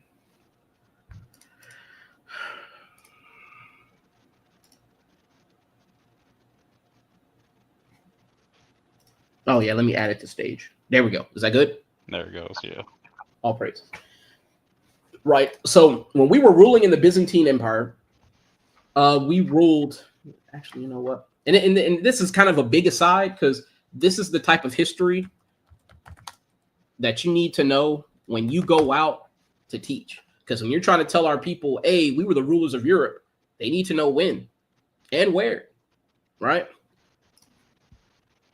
So the Byzantine Empire basically emerged right after the fall of the Roman Empire, right? So you have, I'm just trying to get the date. So having survived the events that caused the fall of the Western Roman Empire, whenever you see Western Rome, that means when white folks were ruling, right? So in the 5th century AD, so that means the 400s, right? So, and then it endured until basically 1453. So you see all these people that we've had to fight. We had to fight Elam in the Sassanian Wars. We had to fight the Muslim Caliphate, which we lost a lot of ground to them because that's where they had the Arab conquest of the Maghreb, right? Yeah, I didn't even want to mention this stuff, but it's cool. Maghreb. I think it's like that, right? It might be H on the outside. Nope, not even in the right place. That's fine.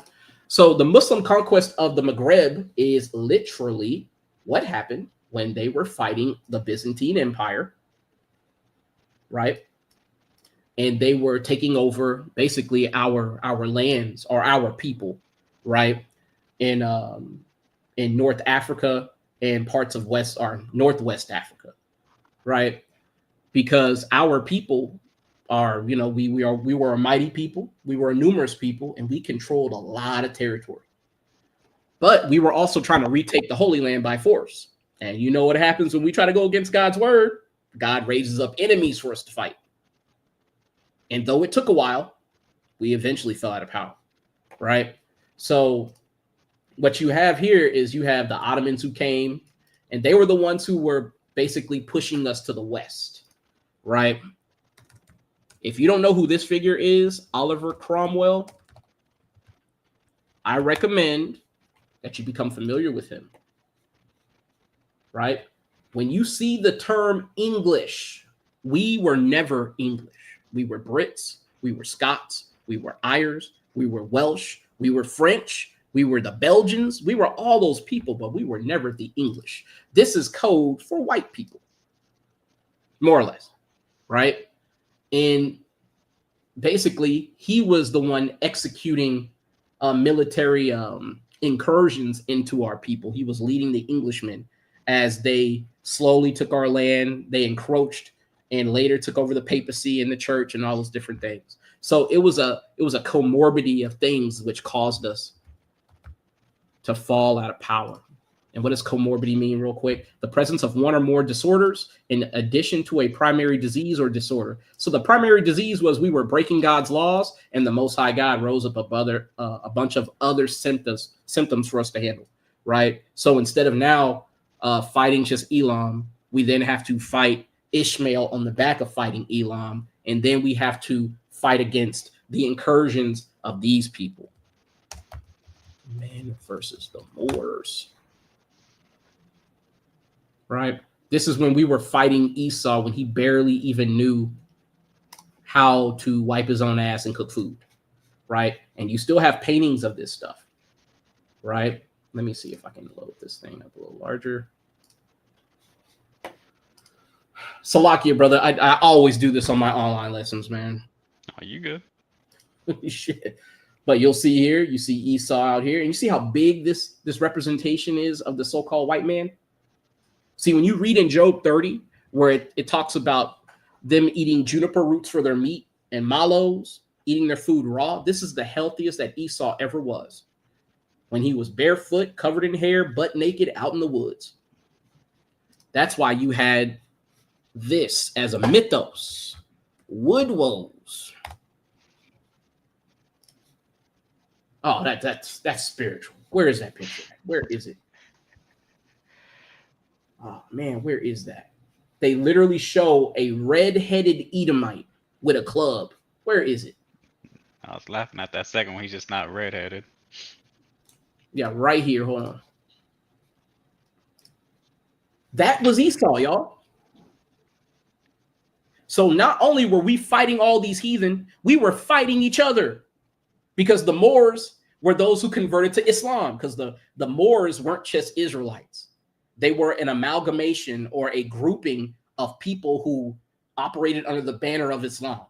So our people in Northeast, North Africa, Northwest Africa, and parts of South and Southeast Africa who converted to Islam, we were fighting them too. Byzantine Moorish Wars.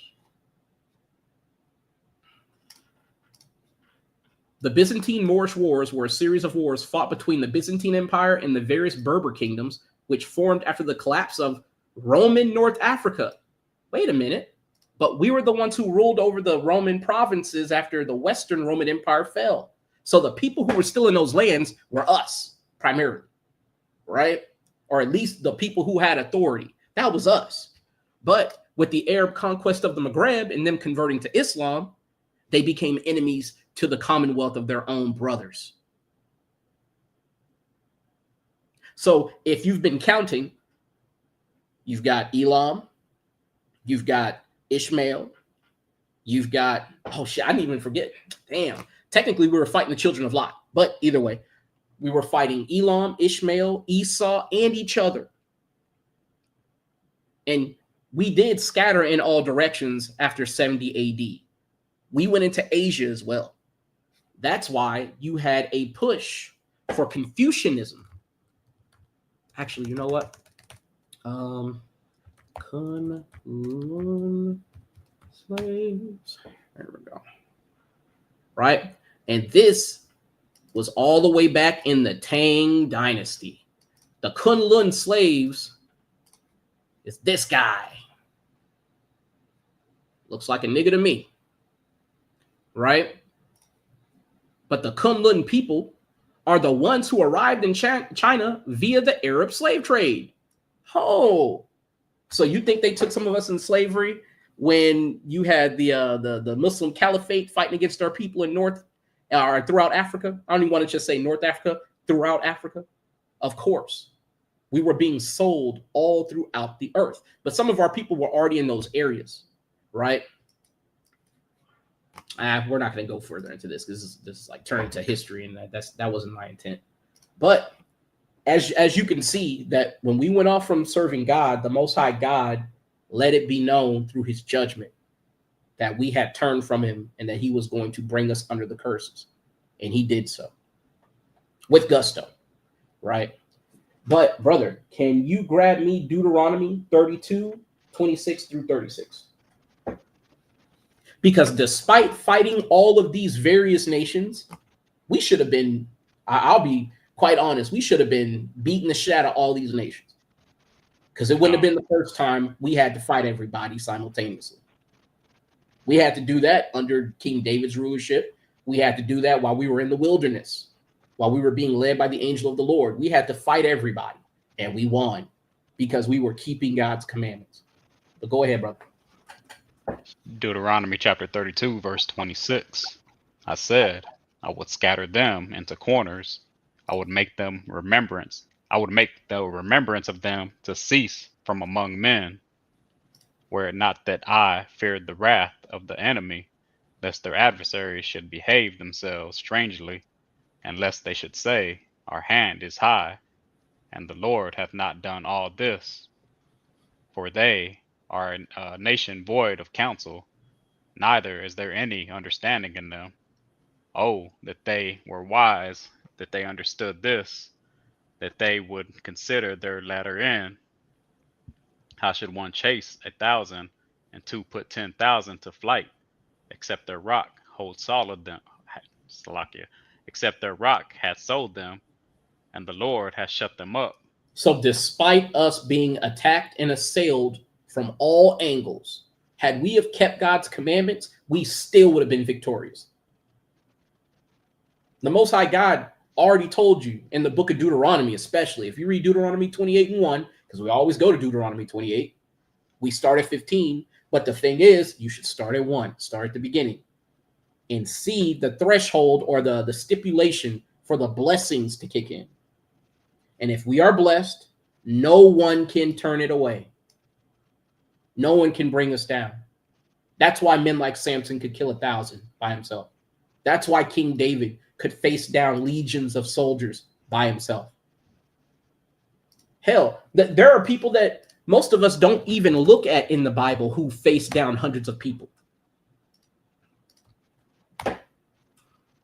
Everybody wants to be King David, but nobody wants to be Shamgar. This is Judges 3:31. And after him was Shamgar the son of Anath, which slew of the Philistines 600 men with an ox goad. And he also delivered Israel. That sounds a lot like Samson. But the reality is, it didn't matter if.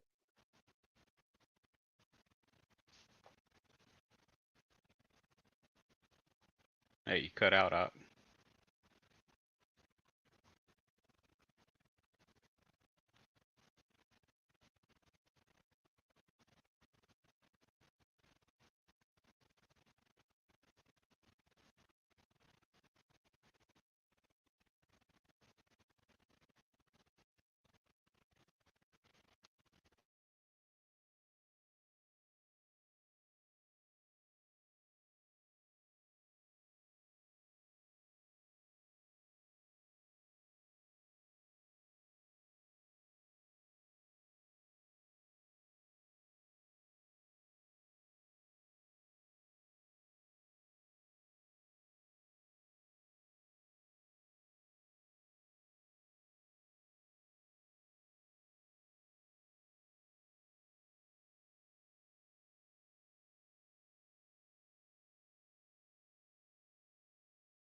What's happening? There Hey, you go. You back? what the fuck, bro? Yeah, I have no idea. Yo.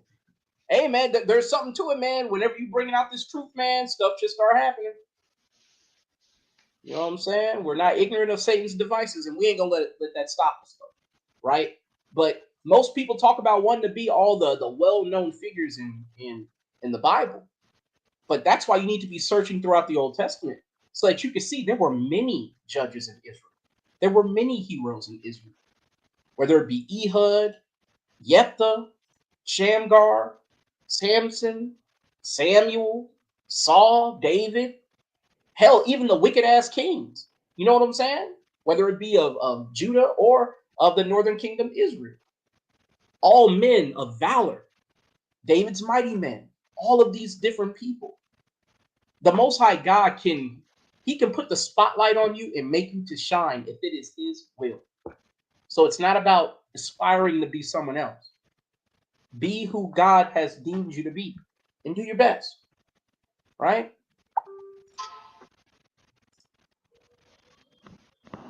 My background gone. Yeah, man. Y'all can see this raggedy ass wall. I don't care.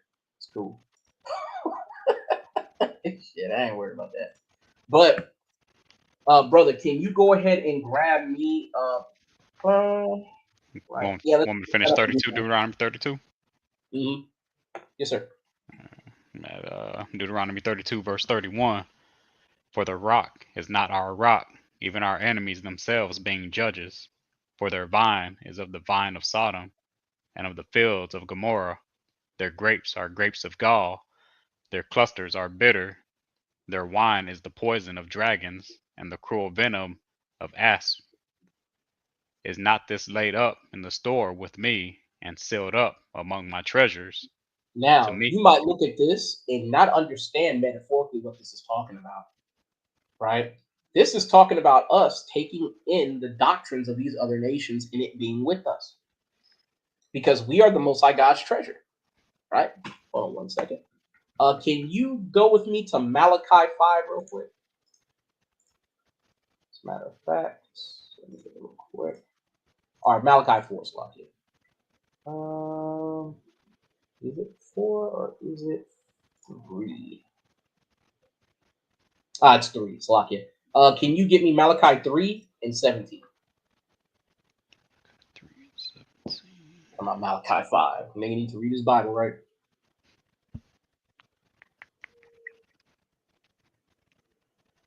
It's Malachi chapter 3, verse 17.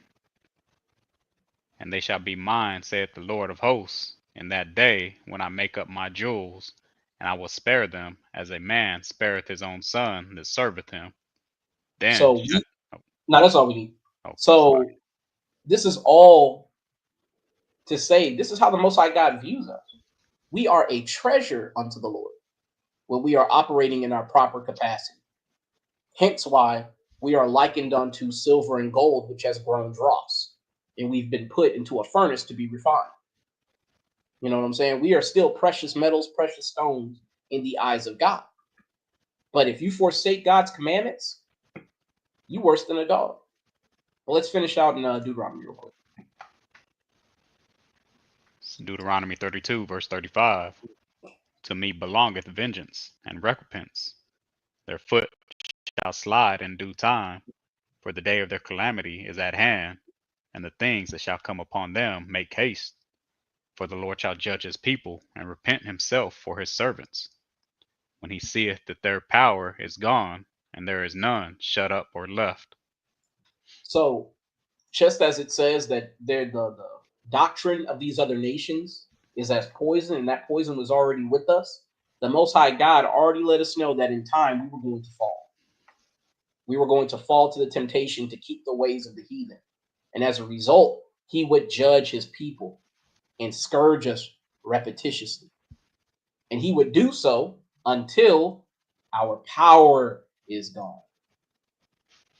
Look out into the world today. I cannot think of a way that we could be more beaten down, oppressed, depressed, and regressed. We're literally regressing to the point where our children can't even speak, let alone read. So the Most High God is going to make a inquisition of us. He's going to come and basically check on us and restore us, right? But that's only once this prophecy has been accomplished which largely it has, right? And take note, in verse 37, it says, and he shall say, where are their gods, their rock in whom they trusted? So in other words, where are all these pagan gods that you thought was equal to me? You leaned on a broken reed, and it broke and it pierced your hand because you leaned upon Egypt for help, leaned upon Assyria for help. All these heathen nations have we sought after like a insatiable lover, only to be turned away after they used us up. And we're left with no power. So the Most High God is checking on his beloved. Even though, hey, man, like, Brother Amon, have you ever had a woman that did you wrong, but she still had your heart? Con. And after everything is said and done, every man got one, right? That woman could have literally been a hoe and a stripper, right? But if she had come before you got married, or she had her timing right and she came back, you would have opened the door. Yep. That's what Israel is to God. It's like that. That's why when we always read in Isaiah 14, starting at the top, talking about the Most High God shall yet choose Israel and set them in their own land. It's not because we deserve it. It's because the Most High God promised he would, according to prophecy. That's why when you encounter supersessionism or replacement theology, right? Supersessionism. When you encounter supersessionism when you're teaching, you have to be prepared to defend it. The belief not merely that Judaism has been supplanted by Christianity, but that the covenant between God and Israel as his chosen people has been abrogated. What does abrogated mean? To abolish, do away with, or null, especially by authority. So the covenant made between the Israelites and the Most High, in the eyes of those who wish to encroach upon the covenant and be added to it, they have to annul the tenets of the original covenant and paint or portray the new covenant as something being extended to everybody. But as we know, if you read the tenets of the new covenant, it's only being made with Judah and Israel. That's where you have spiritual Israelism that comes in. See, there's layers to these lies that are told, but all these lies mean nothing when you read the Bible. They're easy to basically throw down in the dust and keep pushing. I mean, I'm not talking bad on any of you brothers who like to debate, because some of y'all are damn good at it, but I'm not that brother, right? I'm just gonna cut your head off and throw you down the street. I don't give a fuck if you like it or not, or if you want to sit there and scoff and shit. That's cool. You want to scoff? I'm gonna talk some shit, and we'll see how long you stick around. But anyway, brother, can you grab me Psalms 110, 1-6? Because in the days to come, you're going to see all these fair weather Israelites come on home and try to say, yeah, man, I was with y'all the whole time. Yeah, Yahweh, is that how you say it? Yeah, Yahweh. Yeah, Yahweh. You're going to see a lot of that. Because when the Most High God has these miracles start to happen, because eventually the Most High God is going to have to raise up the standard to preserve his people. I thought I put that in this lesson, but I did not. So we're going to go ahead and grab that real quick. Can you go to Isaiah 59 with me, brother? I could have swore I put that in the lesson, man. Yeah. And can you start at, as a matter of fact, yeah, we did. We just didn't read all the way down. Can you start at 18 and read down? It's Isaiah 59, verse 18. Mm-hmm. According to their deeds, accordingly he will repay fury to his adversaries, recompense to his enemies. To the islands he will repay recompense. So shall they fear the name of the Lord from the west, and his glory from the rising of the sun. When the enemy shall come in like a flood, the Spirit of the Lord shall lift up a standard against him. And the Redeemer shall come to Zion, and unto them that turn from transgression. In Jacob, saith the Lord. That's all we need.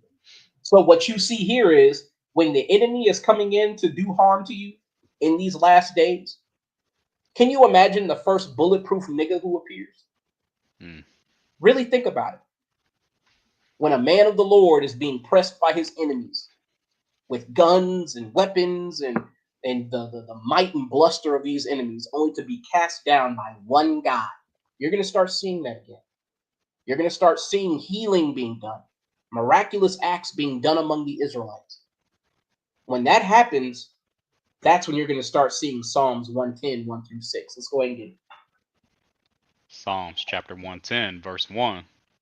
The Lord said unto my Lord, sit thou at my right hand until I make thy enemies thy footstool. The Lord shall send the rod of thy strength out of Zion. Rule thou in the midst of thy enemies. Thy people shall be willing in the day of thy power, in the beauties of holiness. From the womb of the morning thou hast the dew of thy youth. So when the Most High God starts imbuing Israelites with power, delivering them from impossible circumstances, feeding them with food when there's no food out here, delivering clean water when there's no potable water out here, you're going to see the fair weather Israelites coming back going Kwam Yasharah. And they're going to be the same niggas who walk by you on the corners talking about you crazy ass Power Ranger niggas need to go back indoors and get something to do. But because they're going to want salvation, all of a sudden they're going to be like, hey, man, I'm willing to serve too. Hey, how do I keep the Sabbath? Hey, you were talking about not eating pork. So how does that work? But see, at that point, we ain't going to be preaching that no more. It's going to be the famine of the word. Not that we're going to start breaking God's laws, God forbid, right? But us being on the highways and byways, while we gotta like duck and hide and get away from murder squads. Hey man, the Most High God ain't sending his prophets out into that. Now is the time to turn to the Most High God. That's why King David said, I made haste to keep thy laws. Let me get that real quick. I'll read it. Just 1 second. Haste. This is Psalms 119 and 60. I made haste and delayed not to keep thy commandments. Most of our people, because they will not make haste, when they're given the option to keep the commandments under duress, they're going to do so in the most inaccurate and most haphazard way, and they're going to invite damnation on themselves. Can you imagine trying to keep the Sabbath and you're breaking it because you don't know how to keep it? Or you're trying to keep the Feast of Tabernacles and you don't know how to keep it? You're calling on God by the wrong name because you never bothered to listen. But our people shall be willing in the day of thy power. And that's something that Yahweh Shai tried to put us up on game of, because he's a game on, because he said, if you're not willing to forsake your mother, father, sister, brother, and all your friends in the world itself, you're not worthy of me. There's going to be a lot of fair weather family coming back, trying to blow your phone up, send you messages on Facebook, knocking on your door, telling me, I know you in there, open up.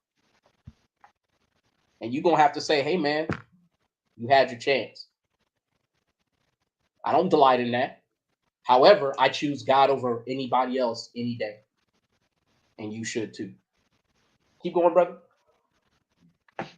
Psalms chapter 110, verse 4. The Lord hath sworn and will not repent. Thou art a priest forever after the order of Melchizedek. The Lord at thy right hand shall strike through kings in the day of his wrath. He shall judge among the heathen. He shall fill the places with the dead bodies.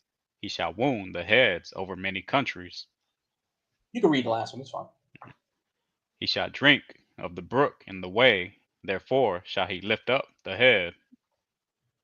So the Most High God is literally going to be, through his people and through acts of supernatural intervention, you are going to be watching those who seem to be invincible in their power be struck down with extreme prejudice. What does extreme prejudice mean, right?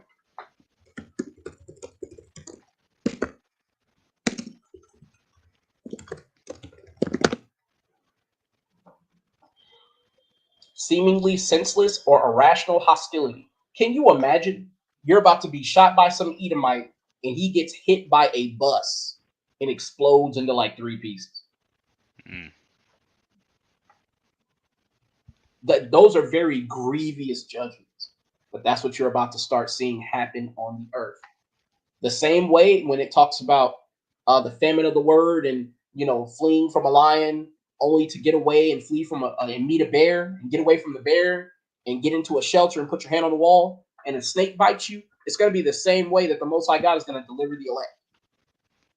It's going to be like you're just stumbling around in the spirit, but the Most High God is guiding your steps because you're going to walk by faith and not by sight.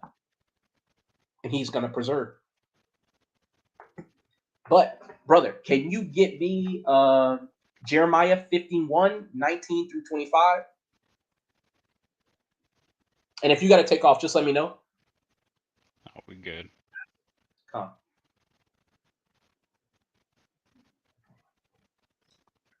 Because we almost done. We just got a couple more lines to go. Set through 25, right? Yes, sir. All right, come. It's Jeremiah chapter 51, verse 19. The portion of Jacob is not like them, for he is the former of all things, and Israel is the rod of his inheritance. The Lord of hosts is his name. Thou art my battle axe and weapons of war, for with thee will I break in pieces the nations, and with thee will I destroy kingdoms. And with thee will I break in pieces the horse and his rider, and with thee will I break in pieces the chariot and his rider. With thee also will I break in pieces man and woman, and with thee will I break in pieces old and young, and with thee will I break in pieces the young man and the maid. I will also break in pieces with thee the shepherd and his flock, and with thee will I break in pieces the husbandman and his yoke of oxen, and with thee will I break in pieces captains and rulers. And I will render unto Babylon and to all the inhabitants of Chaldea all their evil that they have done in Zion in your sight, saith the Lord. So what you're seeing is the Most High God is promising that he is going to not only redeem his people, uplift his people, he's going to enable us to fight our enemies. But if you a wicked nigga, why would the Most High God imbue you with power to do more wickedness? Can you imagine Superman got super breath, but he only used it to smoke a blunt? Nonsense. You know what I'm saying? And I say shit like that when I'm teaching. People think I'm just trying to tell jokes, but it's realistic. The Most High God ain't gonna give you a lot if you can't handle it. If it's gonna cause you to go even further astray, and the Most High God knows it, that would make him the minister of sin. And the Most High God is not going to empower you so that you can further break his laws. That's crazy. You know what I'm saying? But keep going, brother. In verse 25, Behold, I am against thee, O destroying mountain, saith the Lord, which destroyeth all the earth. And I will stretch out my hand upon thee, and roll thee down from the rocks, and I will make thee a burnt mountain. So the Most High God has already informed us of his designs to destroy these heathen. Right? He's going to make a full end of all nations. Right? But he will keep the house of Jacob.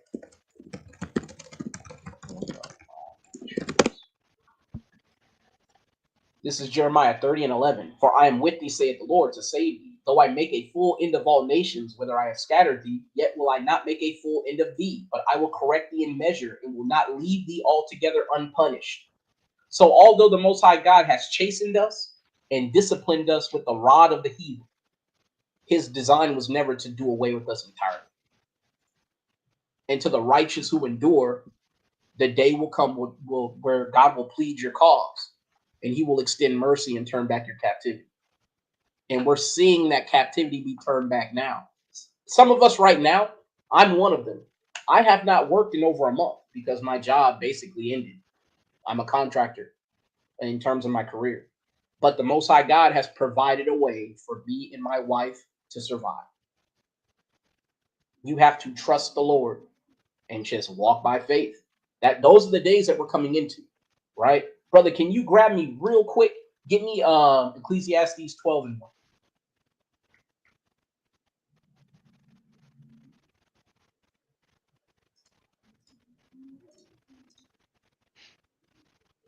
It's Ecclesiastes chapter 12, verse 1. Remember now thy Creator in the days of thy youth, while the evil days come not, nor the years draw nigh, when thou shalt say, I have no pleasure in them, while the sun, or the light, or the moon, or the stars be not darkened, nor the clouds return after the rain. Mm-hmm. In the days when the keepers of the house shall tremble, and the strong men shall bow themselves, and the grinders cease, because they are few, and those that look out of the windows be darkened, and the door shall be shut in the streets, when the sound of the grinding is low, and he shall rise up at the voice of the bird, and the daughters of the musik shall be brought low. And that's all Also, we need. okay, Kyle. So the Most High God is letting it be known through his prophet Solomon in the book of Ecclesiastes chapter 12 that we are to return unto the Lord while we have a opportunity. Don't wait for duress. How many times, and this is more to Israelites exclusively, right? How many times have you got a collect call from somebody in jail or prison, and you hung that phone up before that recording even said, "Will you accept the collect call?" I heard you laugh, brother. I laugh too. Do you accept the charges? Hell no. No, I can't afford that Nope. shit. Right? Because if you wanted help, if you wanted real support, you wouldn't have done the dumb shit to go back to jail. Now, we understand that our people are persecuted, right? But here's the thing. Paul let you know in Romans 13, if you keep the laws of the land and you found blameless before the Lord, you ain't gonna end up in prison more times than not. Right? It's an exception when the Most High God takes you to jail or prison so that you can be a light to the prisoners, though you did nothing wrong. It's an exception. I've yet to meet anybody like that. Everybody that I've met that has gone to jail or prison and got real time. Because here's the thing, right? If you go into minimum security prison, you could be our minimum security jail. You could be in there for a parking ticket. Right? That's different. If you got 6 months at county, that's different. You did something. You know what I'm saying? If you got to go to the pen, you did something. Or you were hanging out with the wrong people, something. And the Most High God had to put you on ice. Let's be real about it, right? So you're supposed to remember the Most High God before you basically encounter hardship. Remember the Most High God in the days of your youth. Don't wait until it's too late. And Brother Amon knows that's my favorite thing to talk about when people don't want to hear the word. I love telling people, hey man, God gonna do the same thing to you. You say you ain't got time, but when you call on God, when you really, really need him, he gonna go, I ain't got time either. I got something to do. Oh, I'm busy. Oh, I gotta go eat. Amen. According to your deeds, accordingly he shall repay. Right? But like the brother be passing by pretending to be on his phone. now this nigga pretends that. So for those of y'all who don't know, don't watch the videos, right? There is a dude who passes by us every Saturday, and at first his excuse was, "I'm going to work." Okay, that's cool. You going to work? I ain't hating on that. We caught him going back home the other way. He said he going to work. I said, you the hardest working nigga in America. You work at the job and you work at home. But see, our people don't understand. Hey, man, one turn deserves another. So the same way you make up excuses to not hear the word of the Lord is going to be the same way the Most High God makes sure he don't send nobody to talk to your ass when you really need some wisdom. Hey, man, I say it all the time. I say it literally nonstop. It's not personal. It's business. It's business. Read your contract. Your forefathers signed it in blood. You might want to read it. Most of you niggas got a Bible sitting at home collecting dust, literally. And some of y'all desecrate the Bible even more by putting it on your fucking toilet. Got the nerve to call on God when you need it. All right, we'll see. But brother, let's finish that out in Jeremiah 51.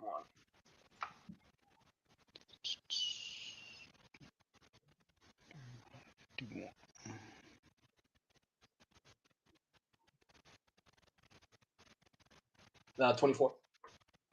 Yeah, I'm just scrolling down to Jeremiah 51, verse 24.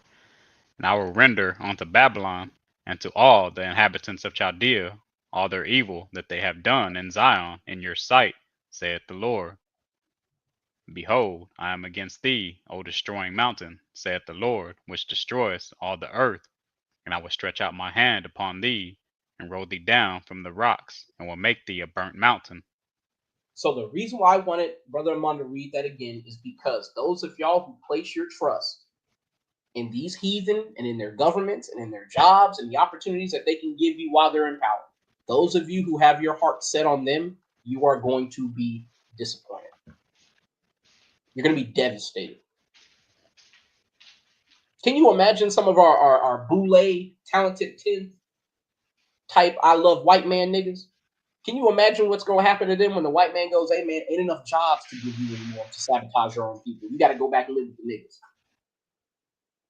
We don't have enough room in the big house no more. You got to go back to the field. And you're going to starve with your people. You're going to see those people crashing out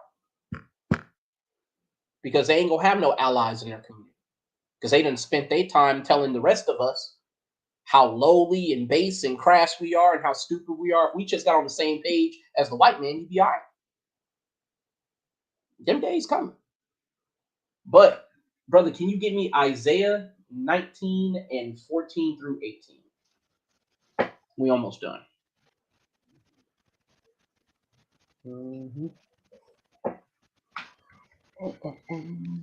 14 through 18, right? Yes, sir. All right, come on. It's Isaiah chapter 19, verse 14. The Lord hath mingled a perverse spirit in the midst thereof, and they have caused Egypt to err in every work thereof, as a drunken man staggereth in his vomit. Neither shall there be any work for Egypt, which the head, or tail, branch, or rush may do. In that day shall Egypt be like unto women, and it shall be afraid and fear because of the shaking of the hand of the Lord of hosts. One second. So I have a question, right? Does this not sound like what's going on in America right now? Everything America touches turns to shit. Everything. Right. You are seeing the prophecies in the Bible that indicate the end happen before your eyes. What will it take to you Israelites who are still on the fence? Are you Israelites who are plugging your ears and refusing to hear? What's it going to take? Because I'm going to tell you, if the Most High God has his hands on you for you to be part of the first fruits, you should be terrified. Read the book of Jonah. You should be terrified. The Most High God will turn this whole world upside down for you. Keep going, brother. Verse 16. In the day shall Egypt be like unto women, and it shall be afraid and fear because of shaking of the hand of the Lord of hosts, which he shaketh over it. And the land of Judah shall be a terror unto Egypt. Every one that maketh mention thereof shall be afraid in himself, because of the counsel of the Lord of hosts, which he hath determined against it. In that day shall 5 cities in the land of Egypt speak the language of Canaan, and swear to the Lord of hosts. One shall be called the city of destruction. So there's something that's very obvious that gives away that we are in that day today. What language do we speak when we call upon Yahweh? English. Well, that's when you just say whatever in English, but when you praise God, when you say call halal Yahweh Shem Yahushai, what language is that? Oh, you talking about us? Yeah, it's Hebrew. Paleo Hebrew. That's the language of Canaan, right? So when it says that Judah shall be a terror unto Egypt, as a matter of fact, I'm not going to just talk about it. I'm going to show you. Young black men. Israeli Council office or official says Black American youth are a threat. Matter of fact, just so y'all can go on YouTube and see it.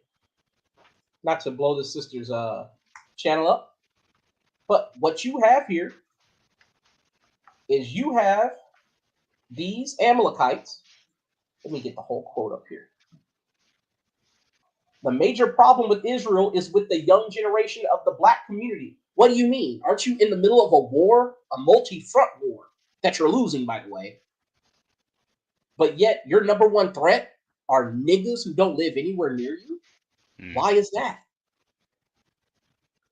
Well, God already told you why. Because we're going to be calling upon our God, and our God is going to lend ear to us.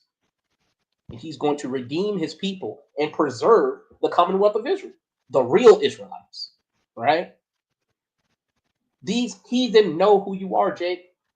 I say it all the time when I'm preaching, especially when dealing with the heathen themselves. The only people walking around on this planet who don't know who they are the Israelites. Can you give me a Jeremiah 17:4 real quick? Oldie but a goodie.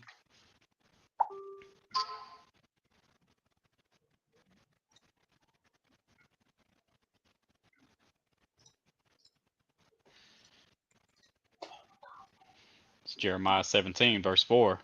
And thou, even thyself, shalt discontinue from thy heritage, and that I gave thee, and I will cause thee to serve thy enemies in the land which thou knowest not.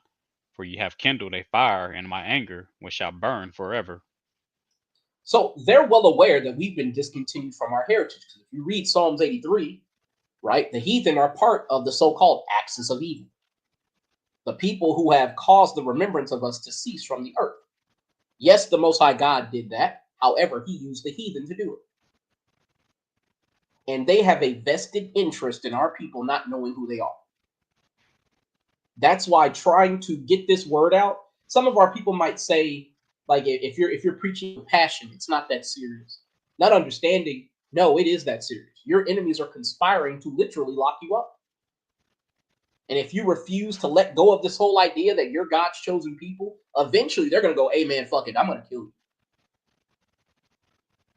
As a matter of fact, I'm not going to just talk about it.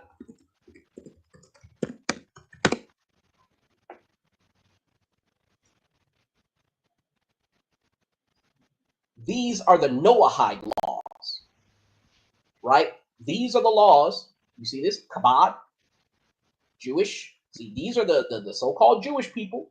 Your screen ain't showing Right? up. It's not sure. Wow, again? Again. Hold up. Hold on.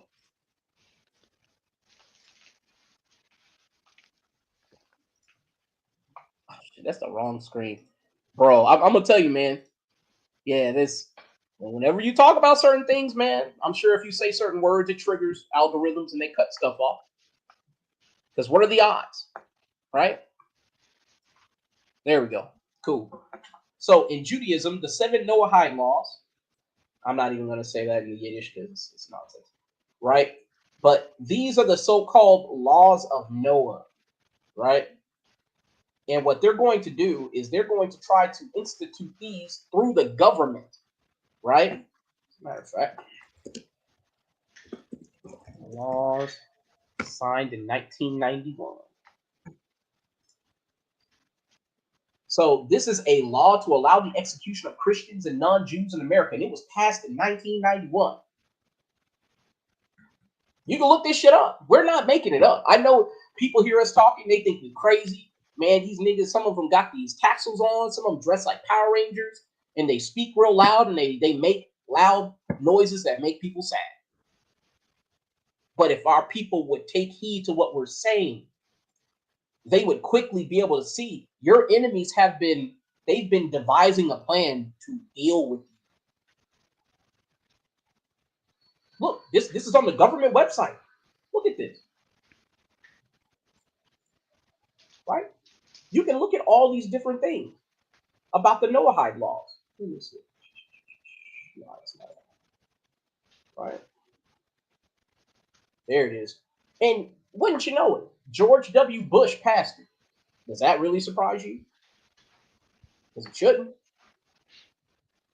But the Noahide laws, that's going to be the so-called lawful precedent that they're going to utilize to put you to death. Because if you're saying you're God's chosen and they don't think you are, then guess what? That's a blasphemy in the name of the Most High God, according to them. And you're calling the Most High God by his real name, Yahweh? Well, last time I checked, the Israeli man calls God Hashem. Y'all better start listening, man. I get it. My channel ain't big, but there's a lot of Israelites out there who have a platform far bigger than mine. They say the same shit and they teach better than me. Y'all better stop acting like you got it tomorrow. As a matter of fact, hold up. Shit, I got to do this. Hold on. Let me see.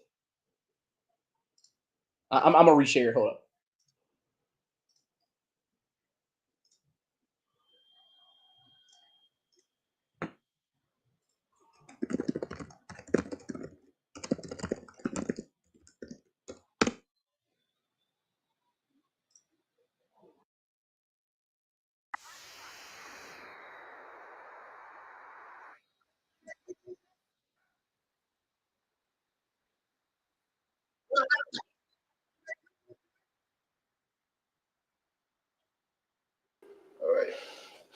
Come on, get your head. You thought I was tough? This jump will kill you. All right. You hear it? Come on, get your head on your story. And I know that's what you was getting. Think about the fight. Clubber Lang's in here. He's trying to hurt you, Rock. He's trying to hurt you. Okay, here he comes. Jab. He's jabbing. He's trying to hurt you. You gotta fight him. You gotta move. Up against the second meeting. He's up against the rope. He's off the corner.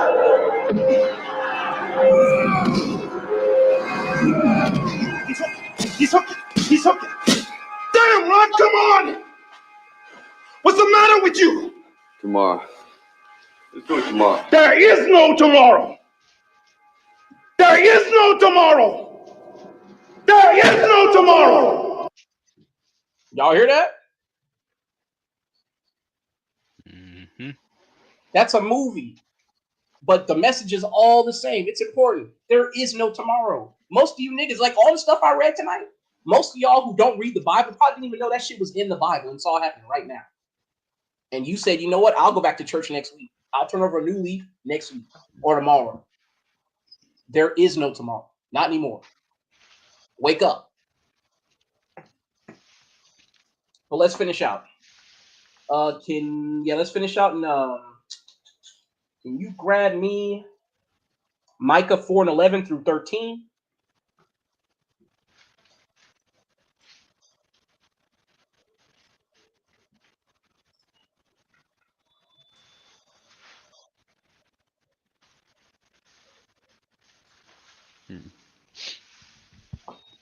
It's Micah chapter 4, verse 11. Now also many nations are gathered against thee, that say, let her be defiled, and let our eye look upon Zion. But they know not the thoughts of the Lord, neither understand they his neither they understand they his counsel, for he shall gather them as the sheaves into the floor.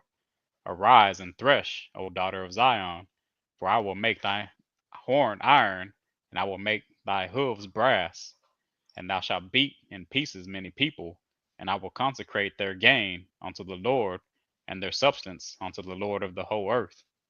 So these other nations, they don't know God the way we do. They don't understand that God's determination is to preserve his people in the face of overwhelming odds. But to the wicked, you're not going to be defended. We read that in Sirach 2. There is no tomorrow, Jake. Wake up. Because I showed you the people over in Israel today, the people who really control your government, the people who really make your laws, the people who have the authority to put you to death, they think you're the threat, especially you black people, you black, Hispanic, and Native Indian people. But to my people, so-called black people, you are persona number one, right? You are de facto enemy number one. Public enemy number one. That's who you are. Because they know that through you, the other tribes have to fall in line. The scepter has not departed from Judah.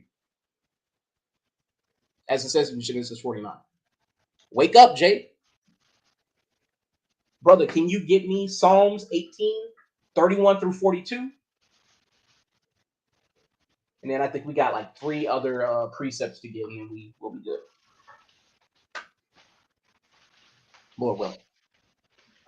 Psalms chapter 18, verse 31.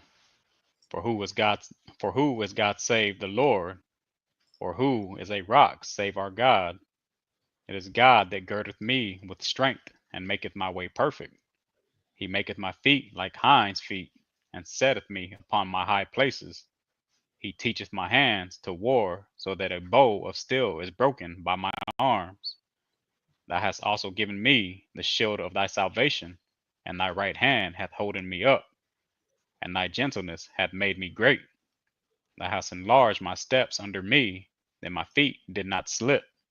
I have pursued my enemies and overtaken them, neither did I turn again till they were consumed. I have wounded them that they were not able to rise. They are fallen under my feet. For thou hast girded me with strength unto the battle. Thou hast subdued under me those that rose up against me. thou hast also given me the necks of my enemies, that I might destroy them that hate me. They Now, cried. look at what, Salaki, brother. But look at what King David is saying in his supplication unto the Most High for all the mighty acts that the Most High God used King David to perform. King David gives God the credit literally for everything. But most of you Israelites, every step you've taken, the Most High God has shielded you against yourself, not just the world around you, because many of you are enemies to yourself.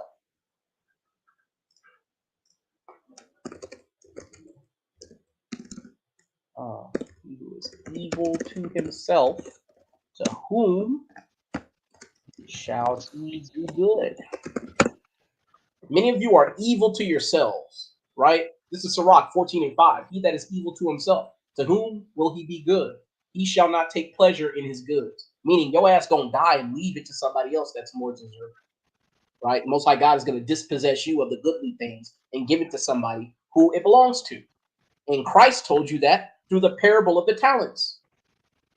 The wicked servant who buried his talent, what did Christ do in that parable as the master? He called that servant wicked, shiftless, and lazy.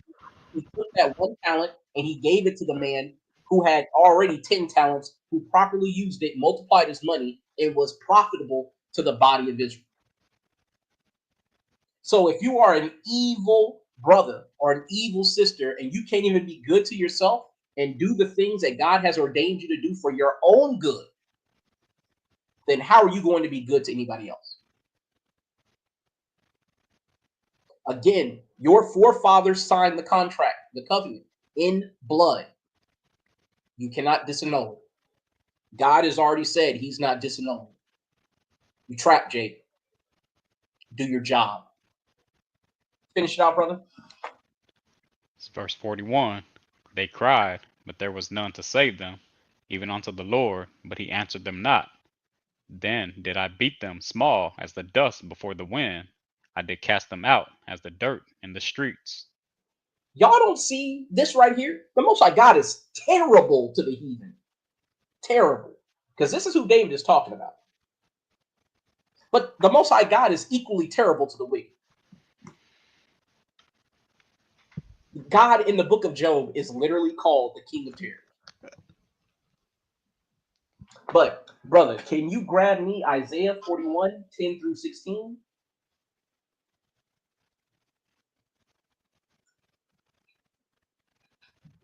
I think most of this lesson was on Isaiah, bro. Yeah, a good bit of it. Hey.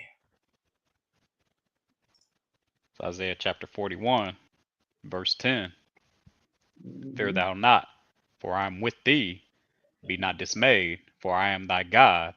I will strengthen thee. Yea, I will help thee. Yea, I will uphold thee with the right hand of my righteousness. Behold, all they that were incensed against thee shall be ashamed and confounded. They shall be as nothing, and they that strive with thee shall perish. Thou shalt seek them, and shalt not find them, even them that contended with thee. They that war against thee shall be as nothing, and as a thing of naught. For I, the Lord thy God, will hold thy right hand, saying unto thee, Fear not, I will help thee. Doesn't this sound like what God did for King David? It does. So much so that King David's enemies before him were as nothing. But like, I will say this. I say this all the time, right? An ass whooping changes things, right? Say you get beat up by 2 or 3 people for running your mouth. But what if you get jumped and you win the fight and you called upon God to do so? It illustrates that it doesn't matter the numbers before you. It doesn't matter what things appear to be on paper. The Most High God's involvement is what determines the outcome.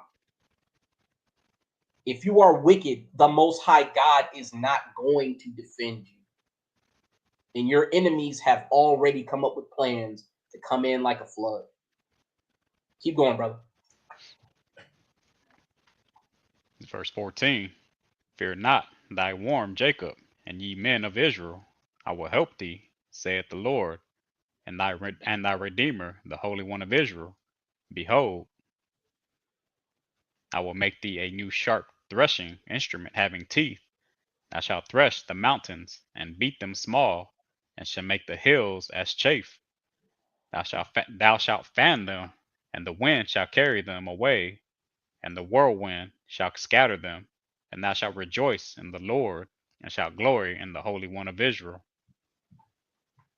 So the Most High God has already promised that he's not only going to protect his people, uphold his people with his right hand, but he's going to upgrade his people to make us capable of doing the things that he needs us to do to execute vengeance upon the heathen. But again, if you're a wicked nigga, that's not going to happen for you. You're going to stay Clark Kent while the rest of your people rise to be Superman. But brother, can you grab me no, that's it. Give me Isaiah 60, 14 through 22, and then we're going to finish out in Daniel after that.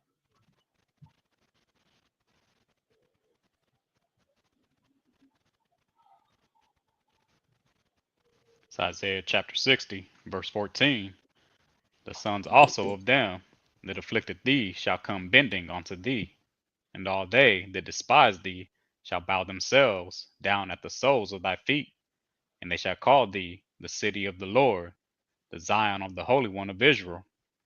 Whereas thou hast been forsaken and hated, so that no man went through thee, I will make thee an eternal excellency, a joy of many generations. Thou shalt also suck the milk of the Gentiles, and shalt suck the breast of kings. And thou shalt know that I, the Lord, am thy Savior, and thy Redeemer, the mighty one of Jacob. For brass I will bring gold, and for iron I will bring silver, and for wood brass, and for stones iron. I will also make thy officers peace, and thine exactors righteousness. Violence shall no more be heard in thy land, wasting nor destruction within thy borders. But thou shalt call thy wall salvation, and thy gates praise. The sun shall be no more thy light by day, neither for brightness shall the moon give the light unto thee. But the Lord shall be unto thee an everlasting light, and thy God thy glory. Thy sun shall no more go down, neither shall thy moon withdraw itself. For the Lord shall be thine everlasting light, and the days of thy mourning shall be ended. Thy people also shall be all righteous. They shall inherit the land forever. The branch of my planting, the work of my hands, that I may be glorified. A little one shall become 1,000, and a small one a strong nation. I, the Lord, will hasten it in his time.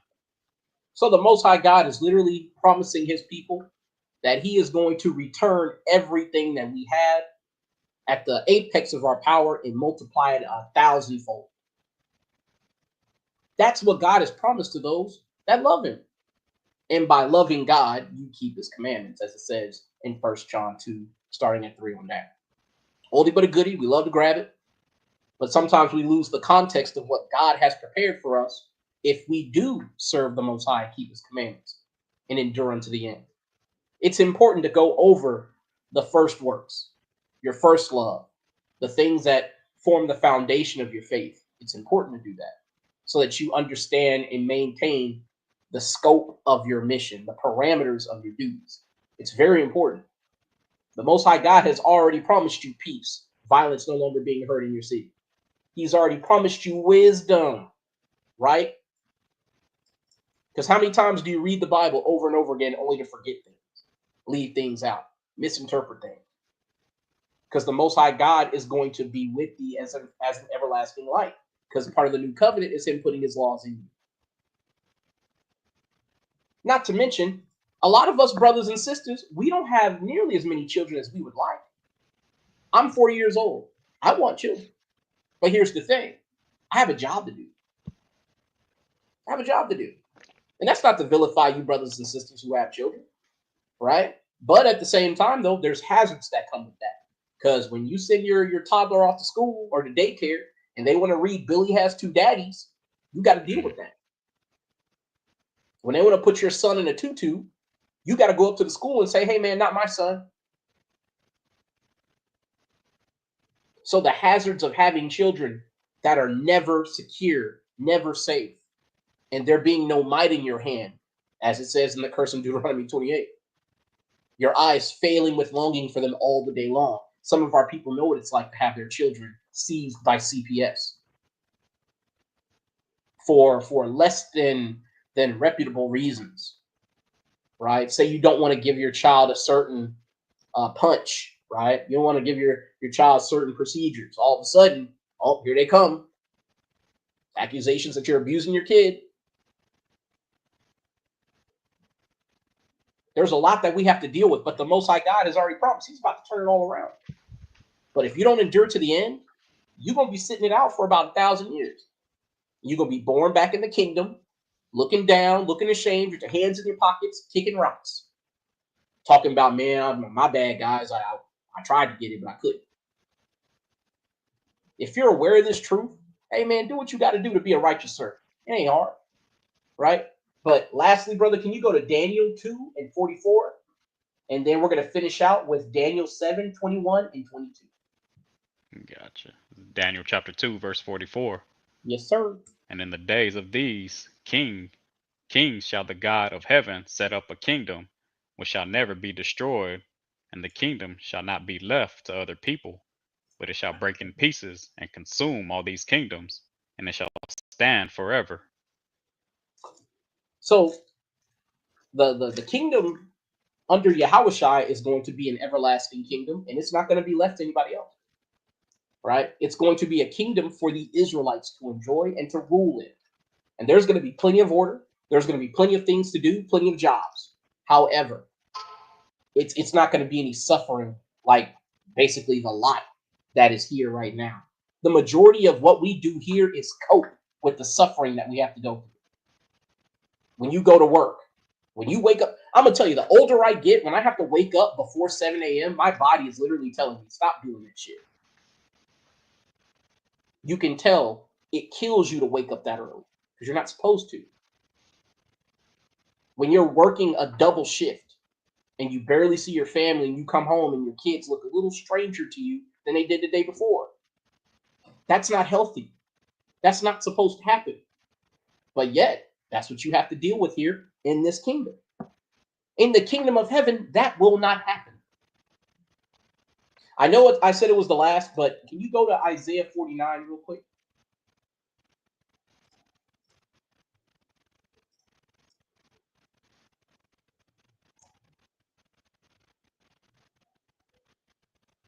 One second.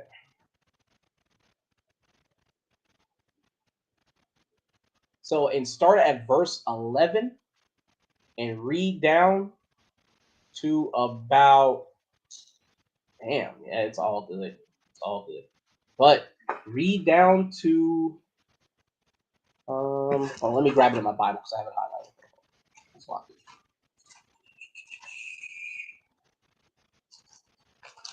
I'm almost done there.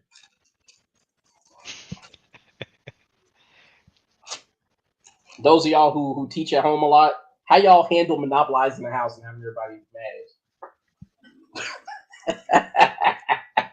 mad? But anyway, right?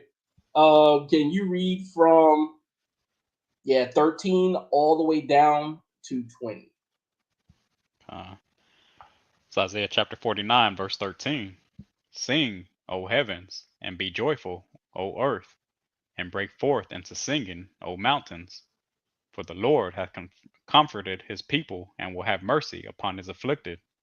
But Zion said, the Lord hath forsaken me, and my Lord hath forgotten me. Can a woman forget her sucking child, that she should not have compassion on the son of her womb? Ye, they may forget, yet will I not forget thee. Behold, I have graven thee upon the palms of my hands. Thy walls are continually before me. Thy children shall make haste. Thy destroyers and they that made thee waste shall go forth of thee. Lift up thine eyes round about, and behold, all these gather themselves together, and come to thee. As I live, saith the Lord, thou shalt surely clothe thee with them all, as with an ornament, and bind them on thee as a bride doeth. Now, hold on one second. Let's process this. Because if your children or your kinsmen are coming unto you, and the destroyers are coming along with them, and those that destroyed us are going to come unto us, and we're going to adorn ourselves with them, that means we're going to be at perfect peace. Your children are going to be in order. They're going to be secure and well-informed and educated. And they're going to be, of course, in the kingdom. They're going to have the same type of celestial body that you have. They're going to be beyond the reach of the heathen to do anything negative to them. And the heathen are going to be bound upon you because they're going to be your servant. They're going to be a possession for you.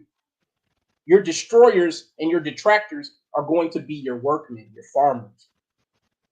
They're going to build up your walls. They're going to babysit your children, right? And I'm sure that's going to be a handful for a heathen who's got a regular old human body to have to babysit some children that are capable of damn flying and doing all types of superhuman shit. You have to understand the Most High God has promised miraculous things to those who fervently serve him. Keep going, brother. Verse 19. For thy waste and thy desolate places, and the land of thy destruction shall even now be too narrow by reason of the inhabitants, and they that swallowed thee up shall be far away. The children which thou shalt have, art thou hast lost the other, shall say again in thine ears, the place is too strait for me, give place to me that I may dwell. Then shalt thou say in thine heart, who hath begotten me these, seeing I have lost my children, and am desolate, a captive, and removing to and fro? And who hath brought up these? Behold, I was left alone. These were had they been. That's all I need. Okay. So we're going to have so much prosperity. Can you imagine having 600 children? Think about it. You're going to have 1,000-year lifespan before you're translated to start all over again. So death is not going to be a thing. However, just persistently being old at 1,000, no, right? But imagine spending that 1,000 years in the prime of your youth, supernaturally prime. And imagine you're the first generation in the kingdom. You're 950 years old. You got about 50 years till you translate, and it's story time for the week. And your children are like, hey, tell me the time that you were at camp when you were in captivity and you were teaching on salvation. Tell me about that. Tell me about the time where you had to face down a bunch of cops pointing their guns at you, or the time that you got jumped at camp, or the time a person literally came up with a pink bike and a purse with pearls on his glasses. This nigga know what I'm talking about. Absolute madness. But your kids, they're going to want to hear about it. Can you imagine Yahushua sending you an invitation saying, hey, man, I just want to talk to you.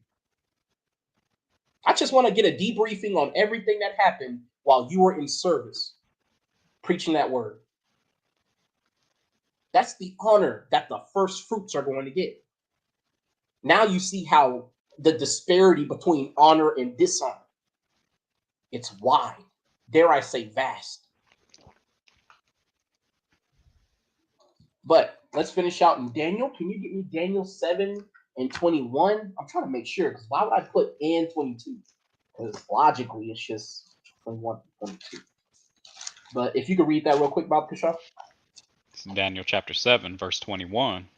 And I beheld, and the same horn, Salakia, and I beheld, and the same horn made war with the saints, and prevailed against them, until the Ancient of Days came, and judgment was given to the saints of the Most High, and the time came that the saints possessed the kingdom.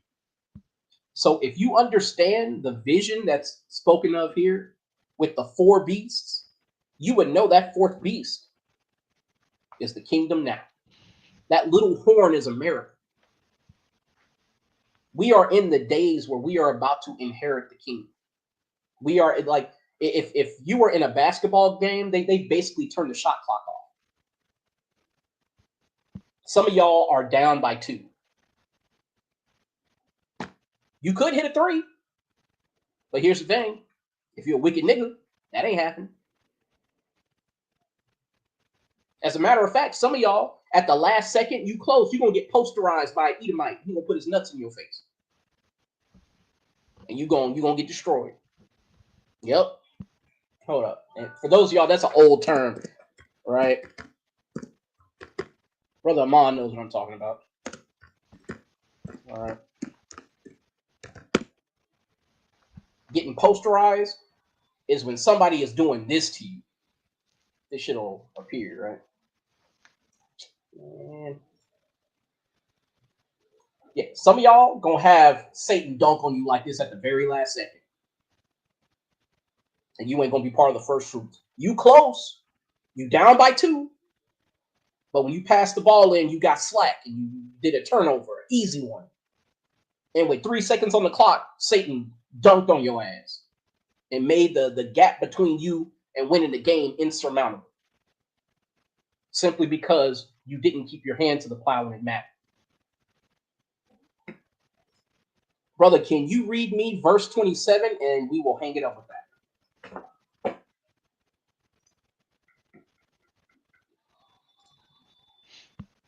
Daniel 7, verse 27. And the kingdom and dominion and the greatness of the kingdom under the whole heaven shall be given to the people of the saints of the Most High, whose kingdom is an everlasting kingdom, and all dominion shall serve and obey him. Amen. The kingdom is for us, y'all, for the Israelites. It's not to say the heathen won't be blessed to serve under that kingdom. They certainly will be. But are they going to receive authority in the kingdom of heaven? The blessings that we're going to receive? Of course not. The outer court is for them. The inner court is for us. Right? But I think I've hogged up enough of y'all time. Thank you for listening. Right? We're going to punctuate this by saying, Call Halal Yahweh Shem Yahushai, Kwam Yasharallah, and Kwam Abad. Yasharallah. The water for reading, brother. Appreciate it. Oh, yeah. Love you, King. Love you too, King. Shalom. Shalom.